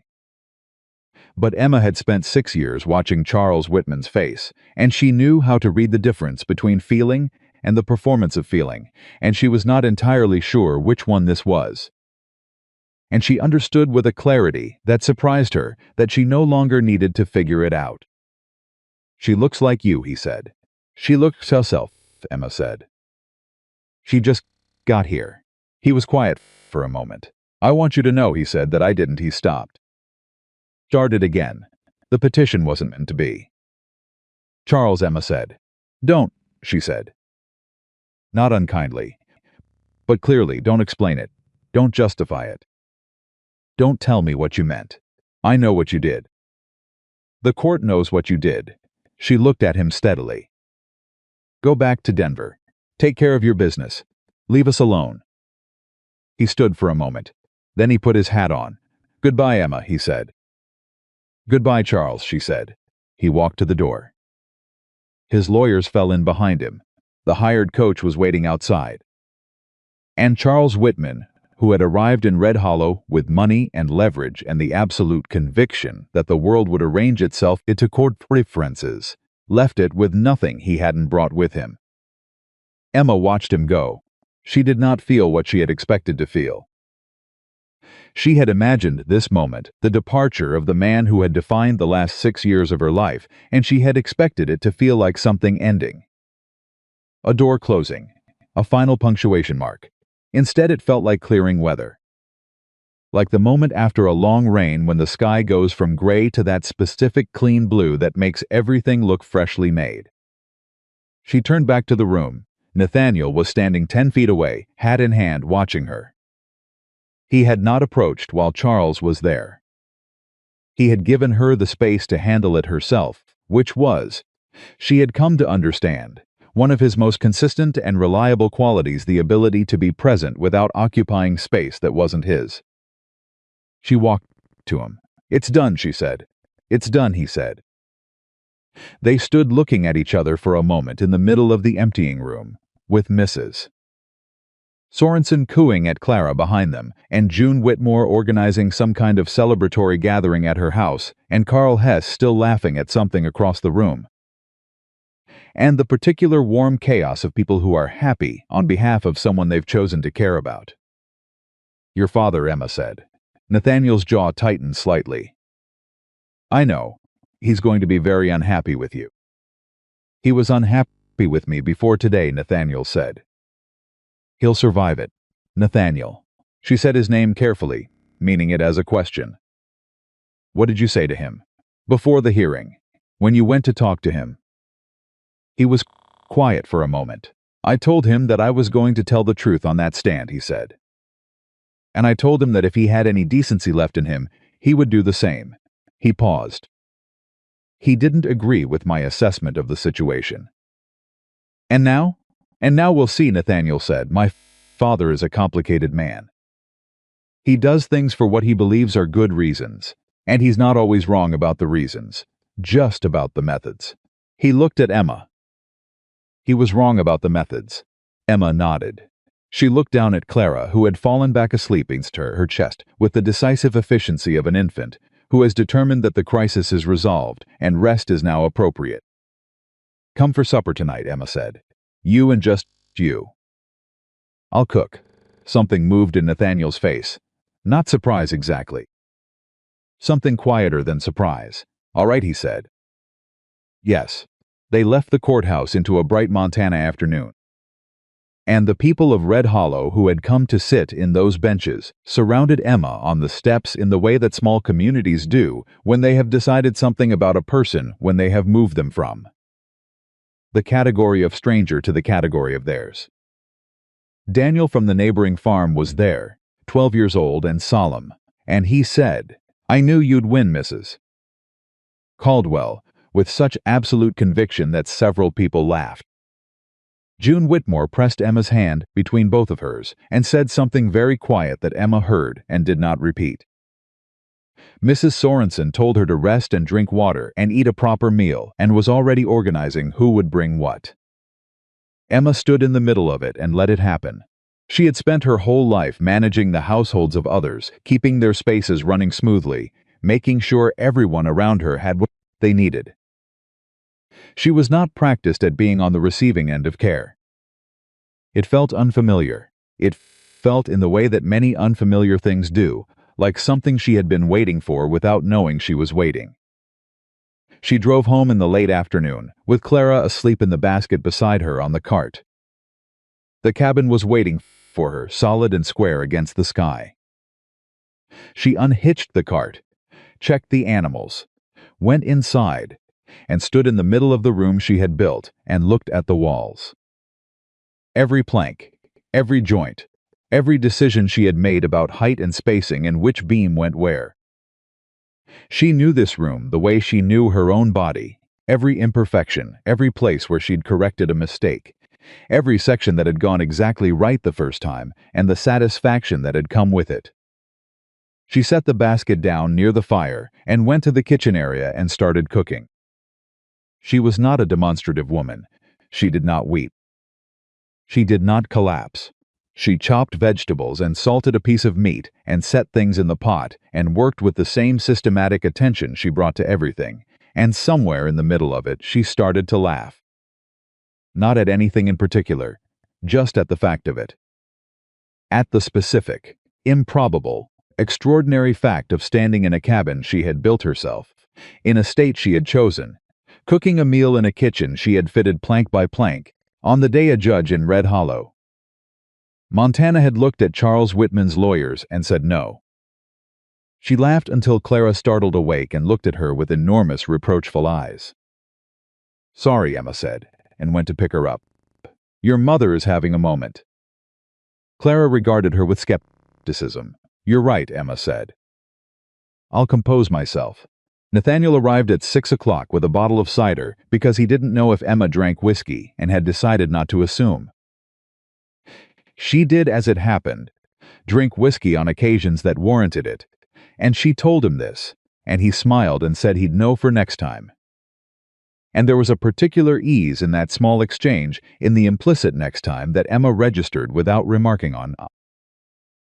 They ate at the table she had built, in the chairs she had built, by the light of the lamp she had hung, and they talked.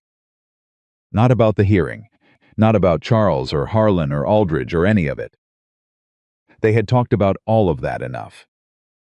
They talked about Clara, about the way she had grabbed the judge's pen when Aldridge held her briefly near the bench, causing the most genuine smile anyone had seen on Horace Galway's face in his 20 years on the bench. They talked about the spring planting Emma had plans, detailed plans, drawn up in the same notebook that had won her case. And she walked Nathaniel through them because he knew the land and the soil and the season better than anyone she had access to, and his input was useful.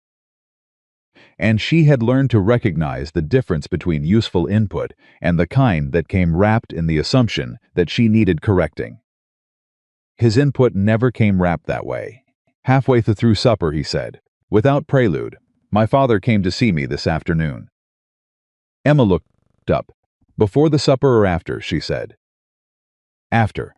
About an hour after the hearing." Nathaniel set down his fork. He didn't apologize. That's not something my father does in any recognizable form.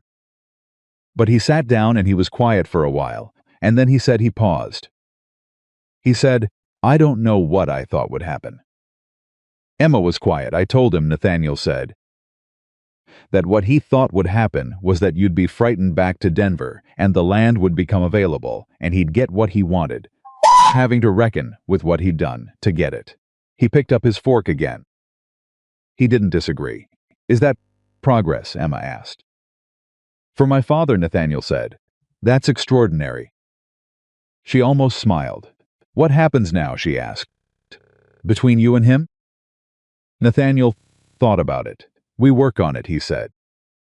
"The way you work on anything that's damaged but not beyond repair. Carefully, over time, with realistic expectations." He looked at her. "That's not a short answer, but it's the honest one." "I prefer honest ones," Emma said. "I know," he said. "It's one of the first things I understood about you." The fire had burned down by the time they finished eating, and the evening had gone fully dark outside, and Claire was asleep again, with the trusting abandon of the deeply comfortable infant. Emma sat across the table from Nathaniel in the light of the lamp and felt the specific quality of the evening, the warm, quiet, particular feeling of a day that has been survived and survived well. "Can I ask you something?" Nathaniel said yes. "When you left Denver," he said. "When you were on that wagon coming here, were you afraid?" Emma considered the question with the seriousness it deserved. "Every single minute," she said, "the whole way. But you came anyway." "I was more afraid of what I was leaving than of what I was going toward," she said. Fear of the wrong thing is very clarifying. He was quiet for a moment, looking at her. "Emma," he said. She waited. "I need to tell you something," he said. "And I want to tell you clearly, without dressing it up in something it isn't, because I think you have had enough of people not saying what they mean." Emma sat very still. "I am in love with you," Nathaniel said. "I have been since about the third week I watched you raise a wall alone on a rig you invented from rope and 2 trees. I am not telling you this because I expect anything to come of it immediately, or because I think the timing is anything other than terrible. I'm telling you because you deserve to know it, and because I have been not telling you for long enough that it has started to feel like its own kind of dishonesty." He paused. "I'm not asking you anything tonight. I just needed you to know." Emma looked at him. The fire crackled. Clara breathed.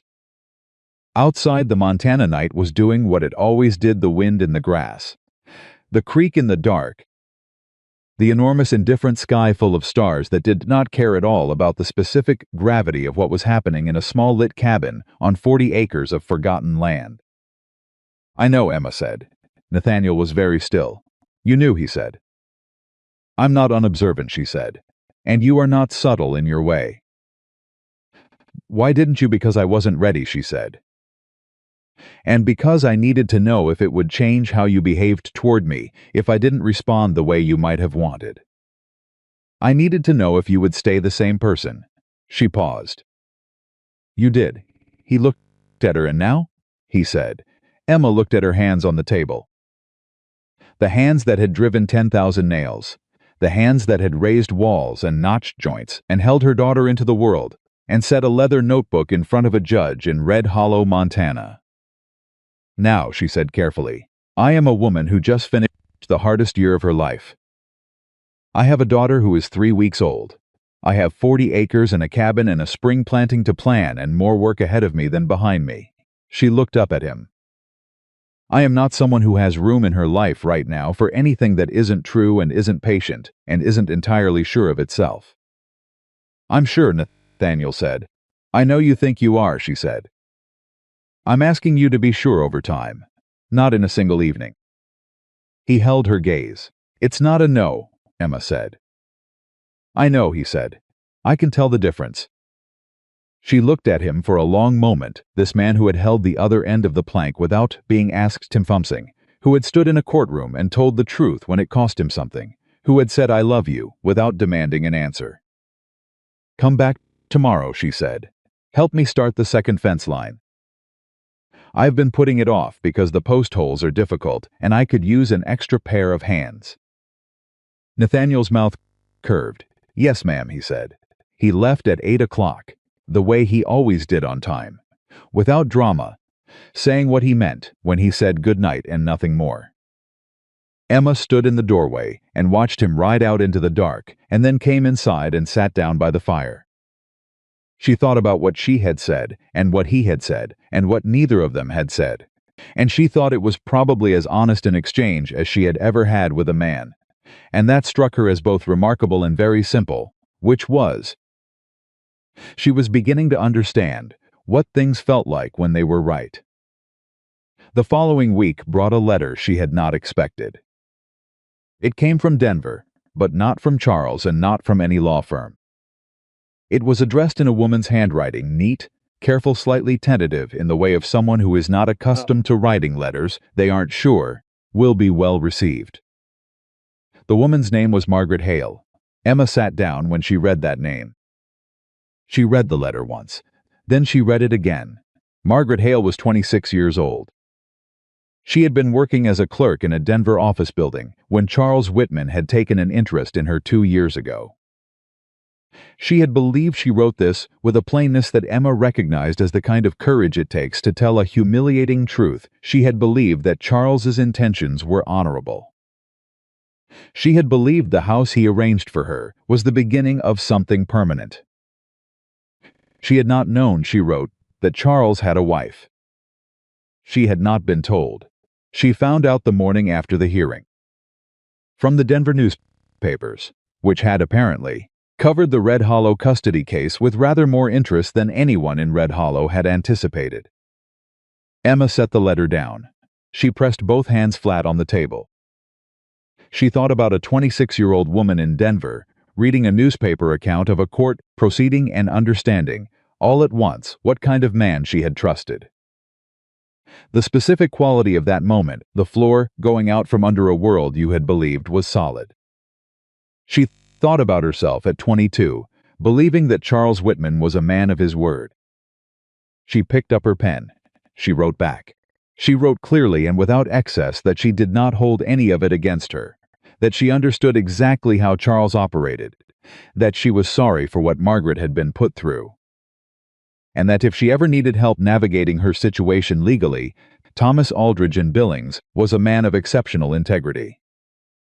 She signed it Emma Caldwell and sent it the next morning. She did not tell anyone about this exchange, not because she was ashamed of it, but because it was between herself and another woman who had been wronged by the same man, and some things belong only to the people who share them. Nathaniel came back the next day, and the day after that.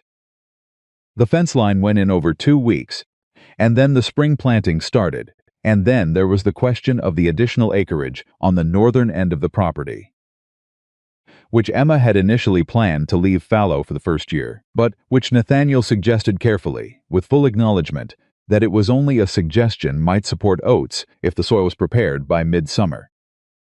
She looked at the soil assessment. She looked at her planting schedule. She revised the schedule. She told him he was right about the oats. He was careful not to look too pleased about this, which was its own form of consideration, and she appreciated it.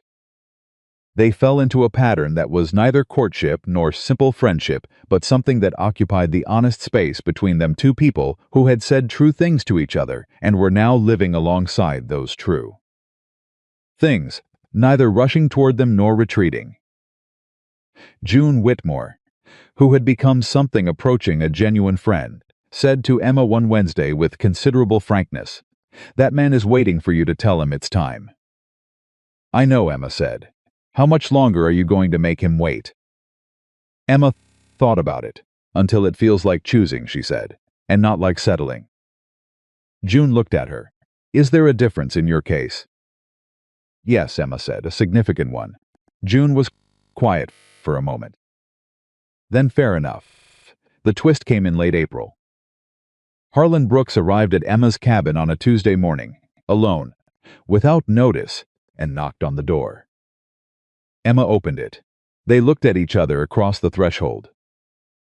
Harlan Brooks was a big man, and he looked, this morning, somewhat less certain of his size than usual. His hat was in his hands. His horse was tied at the fence post. He had come alone, which she took as meaningful. "Mrs. Caldwell," he said, "I'd like to speak with you, if you're willing." Emma looked at him for a long moment. "Come in," she said. He came in. He sat in the chair across the table, the chair Nathaniel always used, which she noticed and said nothing about, and he put his hat on the table and folded his hands and looked at Clara in the cradle for a moment before looking at Emma. "I owe you an apology," he said. Emma waited. "I contacted Whitman," he said. "I've told myself different stories about why, but the truth is straightforward. I wanted your land, and I was willing to use a back channel to get it. What I told myself about your welfare and the child's welfare was something I believed enough to repeat, but not enough to act on honestly." He paused. "That's a distinction I've been thinking about since this hearing." Emma said nothing. "My son," Harlan said, and something shifted in his voice on those words, something that was not easy for him. She could hear the cost of it. "My son made a choice in that courtroom. He chose you over what I wanted, over what I had built, over 30 years of my telling him what mattered." He looked at his hands. "I have been angry about it." He paused. "I am not angry about it anymore." "What changed?" Harlan looked up at her. "He came to see me last week," he said. "He brought Clara." Emma went very still. "He didn't ask your permission," she said. "He said he was going to introduce his father to the most important person in Red Hollow," Harlan said, "and that the rest was up to me." Emma thought about Nathaniel, about the absolute consistency of him, about the way he found the exact right thing to do and did it without announcement. "She grabbed my finger," Harlan said. "The same way Nathaniel did when he was new." He stopped. Something worked in his face that was very old and very private. "I forgot that feeling. I forgot I ever felt it." He looked at Emma. "I would like to repair some of what I broke. I do not expect you to forgive me immediately, and I am not asking you to. I am asking for the opportunity to demonstrate that I am capable of better than what I showed." Emma looked at him, this man who had tried to use a court proceeding and a frightened woman's legal peril to take her land. This man who was also Nathaniel's father and who sat now in her cabin, holding his hat and asking for something he had not earned. She thought about Margaret Hale's letter, about the courage it took to tell a true thing about yourself when the truth was not flattering. She thought about what she was teaching Clara, every day, simply by living the way she lived. "I'll make coffee," Emma said. Harlan looked at her. "That's yes," he said. "Thank you." She made coffee. They sat across from each other for an hour, and it was not comfortable, and it was not warm, and it was not the beginning of a friendship. But it was honest. He told her more about the land dealings, not all of it, but enough. She told him, clearly and without embellishment, what the petition had cost her in sleepless nights and legal fees and the specific anxiety of knowing someone was trying to take her daughter. He did not flinch from it. He stayed exactly 1 hour. When he stood to leave, he looked at Clara. "She's going to be something," he said. "Yes," Emma said. He put his hat on. He paused at the door. "My son," he said without turning around. "He's been building something too. You might have noticed." He opened the door. "I hope you'll let him finish it." He left before she could respond. Emma stood in the open doorway and watched Harlan Brooks mount his horse and ride back toward the east, where the Brooks Ranch sat on its 3,000 acres. And she thought about what it cost a man like that to walk up to a woman's cabin door with nothing in his hands. She thought it probably cost him more than he would ever say. She closed the door. She picked up Clara. "Your grandfather is a complicated man," she said.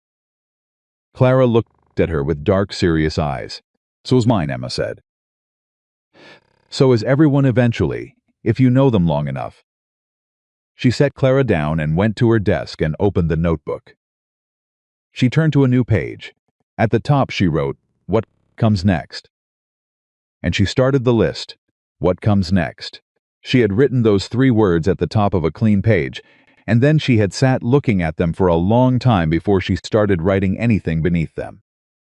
Because what came next was not a problem to solve, or a structure to build, or a legal battle to win. What came next was quieter than all of that, and in some ways more frightening, because it required her to decide not just what she would do, but who she intended to become, now that the doing was no longer purely about survival. The spring of 1887 arrived the way Montana springs always did, abruptly, with a kind of aggressive optimism that felt almost personal. One week the ground was still hard with cold, and the creek ran gray, and then suddenly the grass came up green, and the air changed character entirely, and Clara, who was now 2 months old, and had developed a series of opinions about the world that she expressed with great clarity, started watching the light move across the cabin walls with the attentiveness of someone receiving a message. Emma planted the oats on the northern acreage in the first week of April, the way Nathaniel had suggested, and her revised schedule had confirmed. She worked the rows herself in the mornings, while Clara slept in the basket she moved from spot to spot down the field. And in the afternoons, she worked the kitchen garden, the beans and the squash and the root vegetables that would carry them through the next winter, without the anxiety of the last one. She was not anxious about this winter. That was new. Nathaniel came 4 days a week now, sometimes 5, and the work they did together had developed its own language, the particular shorthand of 2 people who have learned how the other thinks and no longer need to explain every step. He knew when she wanted to talk through a problem and when she had already solved it and just needed an extra set of hands. She knew when something was sitting heavy on him and when he needed to work it out in silence rather than words. They operated at a frequency of mutual understanding that Emma had not known was possible between a man and a woman, because she had never seen it modeled and had not known to look for it. One morning in late April, Daniel from the neighboring farm came running across the field with the seriousness of a 12-year-old delivering urgent news. "Mrs. Caldwell," he said, slightly breathless, "there's a man at the road. Says he's got a letter for you from Denver." Emma set down her trowel. The letter was from Thomas Aldridge. He wrote that Charles Whitman's lawyers had contacted him the previous week with a proposal. Charles was prepared to sign a full legal relinquishment of parental rights in exchange for Emma's agreement not to pursue any additional legal action arising from the petition. He had consulted with the Denver Family Court and the Montana Territorial Court and was passing the offer along without recommendation, except to note that the offer itself told her something significant about the strength of her position. Emma read the letter at her kitchen table with Clara on her lap and thought about it for a long time. She was not surprised. She had known, watching Charles walk out of that courthouse, that he would look for a way to close the door cleanly. Charles had always preferred clean surfaces. It was one of the things that had made him appear trustworthy before she'd understood that a clean surface is not the same thing as an honest one. She wrote back to Aldridge the same afternoon. She agreed to the terms. Not because she was afraid of further legal action. She had won once, and she was prepared to win again. But because Clara deserved a clean door too. Because whatever complicated grief or complication might arise as her daughter grew and started asking questions about her father, it would be easier to answer those questions from a place of legal clarity than from ongoing entanglement. Because Emma had already spent enough of her life managing Charles Whitman's presence in it, and she was done. She sent the letter with Daniel, who was developing a business running correspondence for her, and considered it a considerable point of professional pride. When Nathaniel came the next morning, she told him. He was quiet for a moment. "How do you feel?" he said. "Finished," Emma said, in the good sense. "The way a wall feels when the last plank is in." He nodded slowly. "Good," he said. "That's good." He looked at her in the way he had started looking at her more directly lately, not the careful, measured glances of the early months when he was deciding how much to show, but something more open. Something that was getting harder to look at without looking back. "I've been thinking," he said. "About what?" she said. "About what I said at supper in March," he said, "and what you said back. And about whether the time I asked for has been enough time." Emma looked at him. Clara, on her hip, grabbed a fistful of Emma's hair and held on.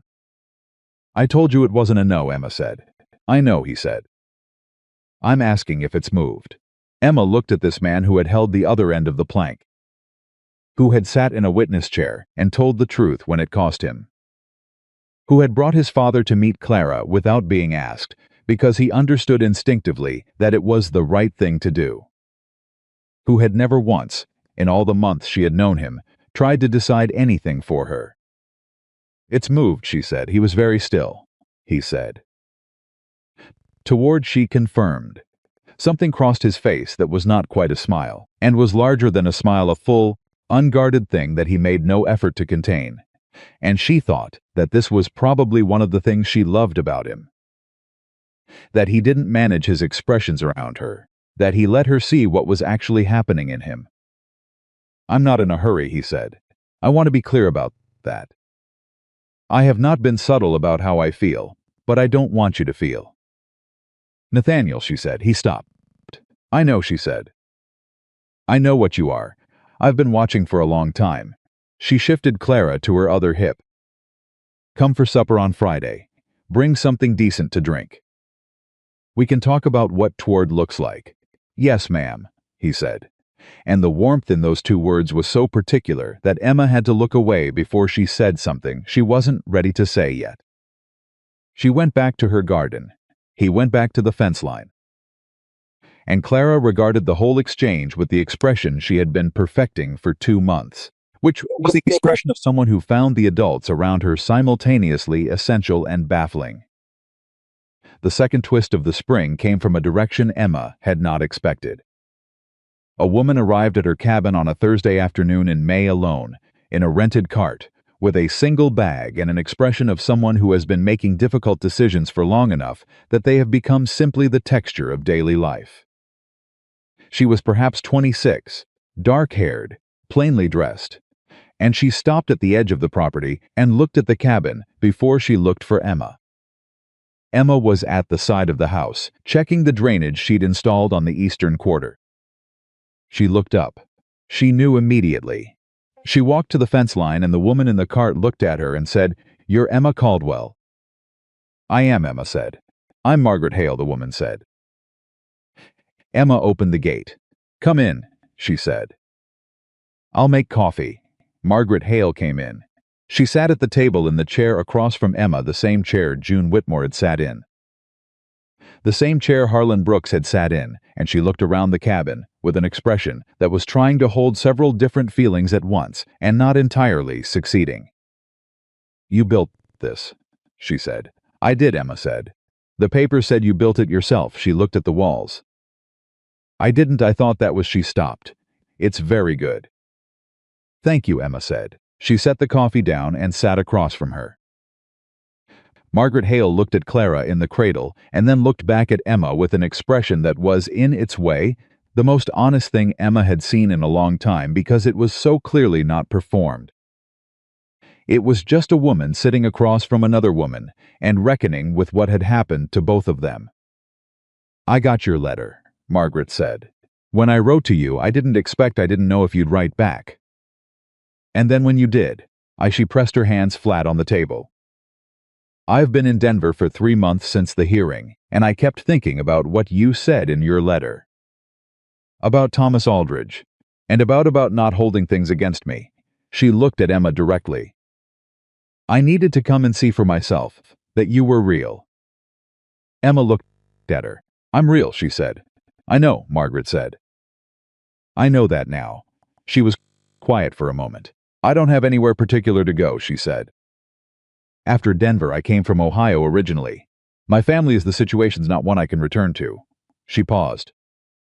"I've been reading about Montana homestead filings." Emma looked at her. "The process is not complicated if you're organized," Emma said carefully. "The research takes time.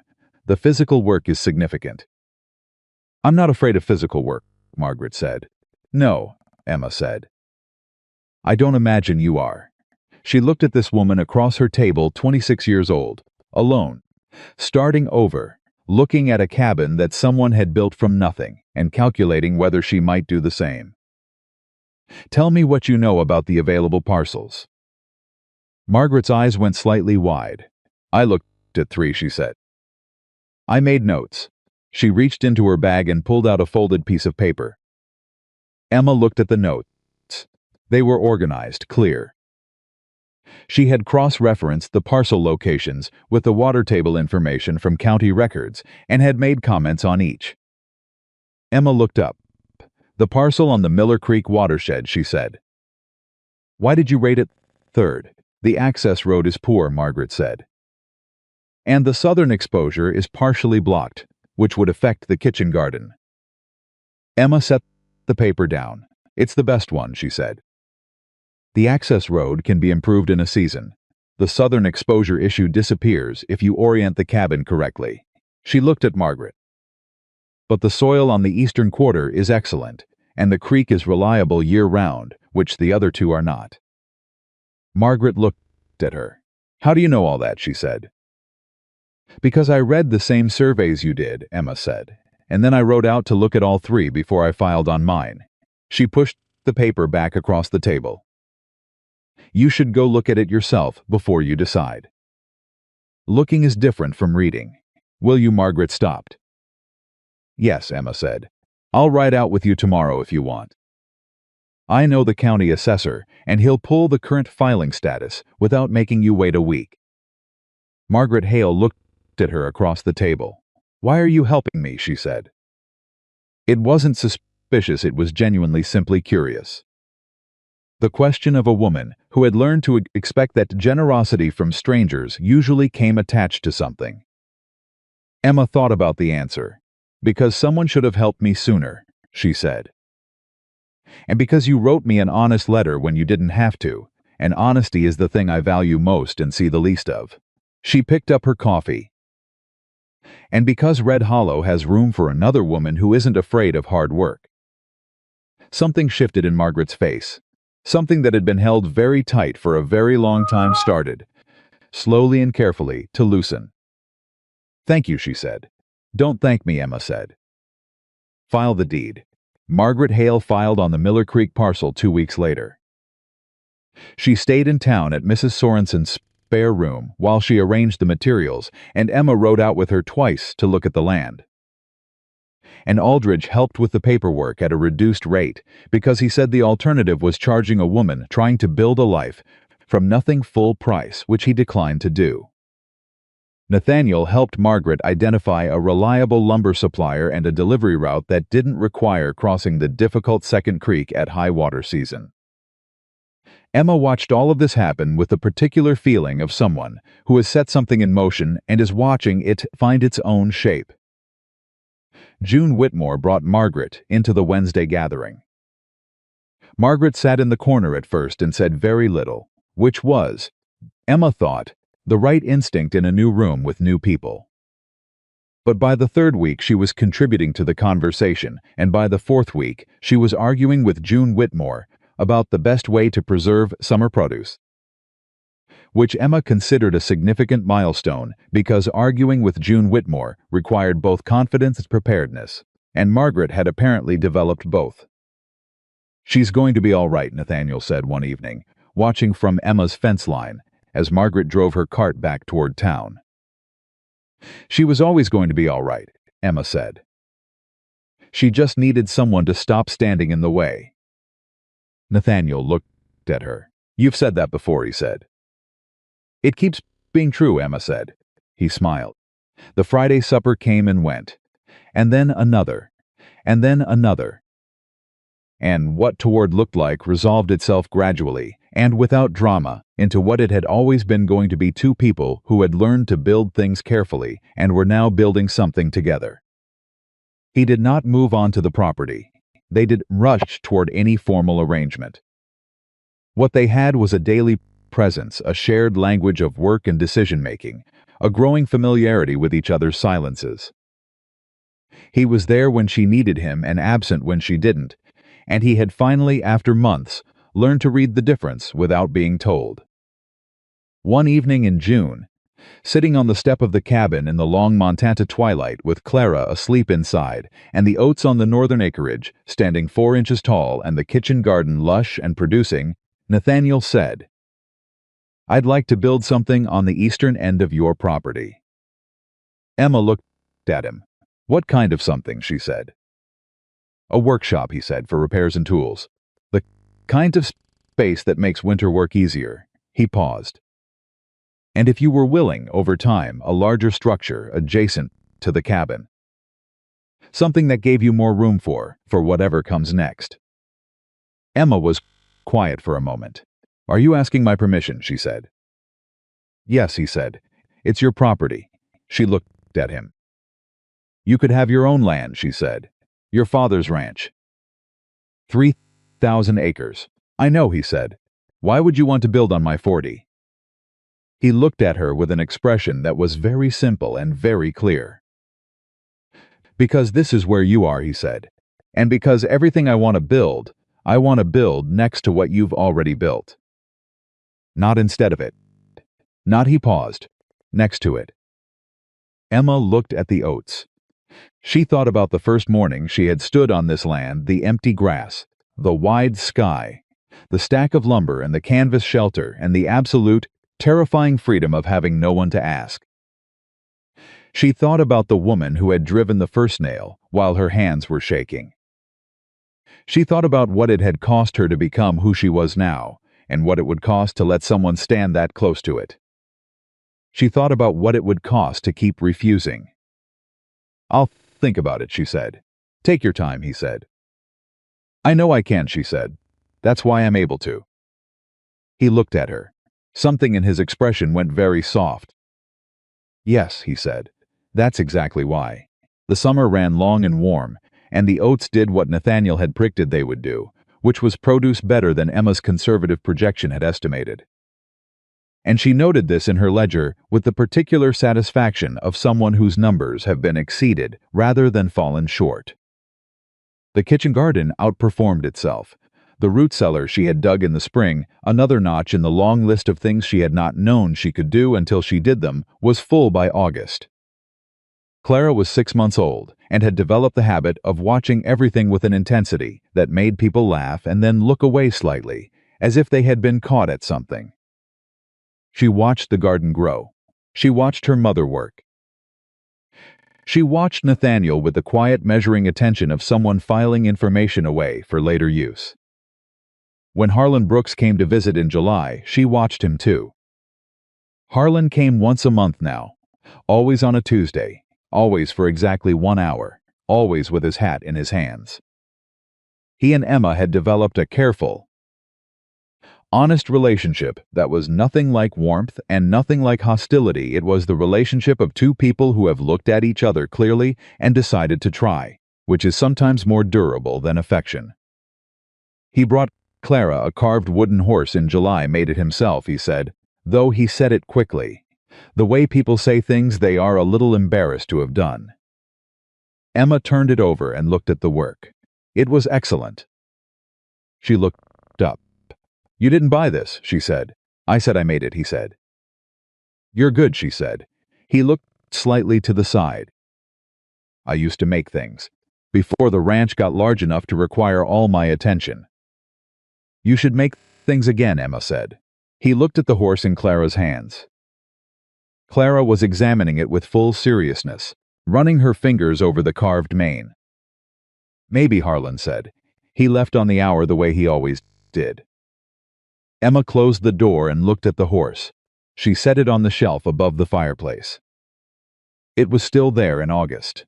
The conversation that changed everything happened on a Wednesday evening, not on a Friday supper, not during a significant occasion, but during an ordinary end-of-day hour when the light was going amber and Nathaniel was fixing the hinge on the upper door she'd been meaning to address for a week, and Emma was sitting on the step nursing Clara and watching him work. She had been watching him work for the better part of a year. She knew his hands now the way she knew her own, which ones were the thinking movements, the slight pause when he was solving something, the particular set of his shoulders when the solution arrived. She knew the sound of his hammer against different materials. She knew the way he talked to animals and tools and problems, a low continuous murmur that was not quite conversation and not quite thought, but something in between. She knew, without being able to say exactly when she had known it, that she did not want him to stop being in these spaces with her. Not because she needed him, because she wanted him. The difference, she had told June Whitmore, was significant. You could build the workshop, she said. He paused. He didn't turn around immediately. He set the hinge carefully and turned to look at her. The workshop, he said. And the adjacent structure, she said. If you still want to. He was very still, he said. I've thought about it, she said. For 3 months I've thought about it. And I want you to understand that I'm not saying yes because I'm afraid of winter, or because the farm needs more hands, or because Clara needs a father, though all of those things are true in their way. She looked at him steadily. I'm saying yes because you asked me what I wanted before you did anything, every single time. Because you have never once walked into a room I was in and rearranged the furniture. Because you held the plank when I needed it held and let me drive the nails, and because that is the most truthful thing anyone has ever done for me. He crossed the yard. He sat down on the step beside her. Clara looked at him with her measuring gaze, and he looked back at her with exactly the same expression. And Emma watched them look at each other and felt something close in her chest that had been open for a very long time. I should tell you something, Nathaniel said. Tell me, Emma said. I didn't plan to love you, he said. That first morning I rode past your land, I was doing what my father asked me to do. I was going to assess the situation and report back and help him get what he wanted. He paused. And then I saw you on that platform with your block and tackle rigged to 2 trees, 8 months pregnant, checking the level on a frame you'd raised alone, and he stopped. Something just shifted, like a joint going into place. Like the feeling when the work is right. Emma looked at him. I know that feeling, she said. I know you do, he said. He reached out and she let him take her hand, not dramatically. Not with ceremony. Just his hand covering hers on the step, warm and still, the way a good joint holds quietly, without drawing attention to itself, because it was built correctly and it knows how to hold. Clara made a sound of satisfaction and grabbed his finger with her free hand. He laughed. Emma laughed too.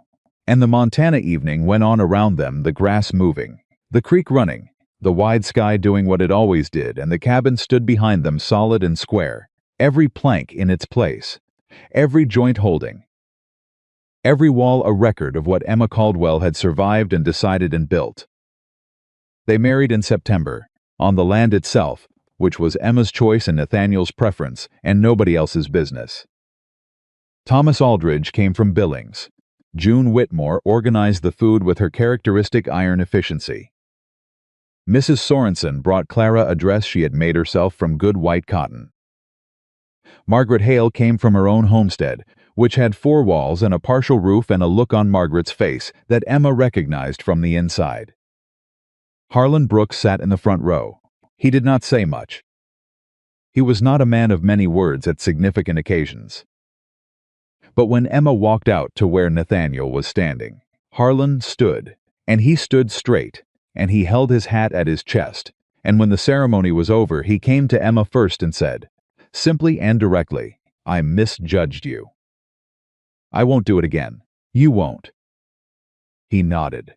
He held Clara for a few minutes while Emma talked to people, and Clara tolerated this with her usual measured assessment, and when he handed her back, he said, to Clara, specifically, "You've got a good mother. Pay attention." Clara looked at him with the expression that meant she was filing something away. Emma moved through her wedding day the way she moved through everything purposefully, without excess, fully present to each moment as it arrived. She did not feel the way she had imagined brides felt, which was something vague and overwhelmed and soft at the edges. She felt clear. She felt exact. She felt like someone who has just driven the last nail in a project she has been working on for a long time and stepped back to look at the whole shape of it. It was good work. It was exactly what she had planned it to be. And it was hers. The workshop went up that autumn. Nathaniel and Emma building it together the way they had built everything together, she making the decisions, he holding the other end of the plank, both of them driving nails on the sections that required 2 pairs of hands. The adjacent structure, 2 additional rooms attached to the cabin's eastern wall, went up the following spring, when the ground was workable and the season was long enough to finish before winter.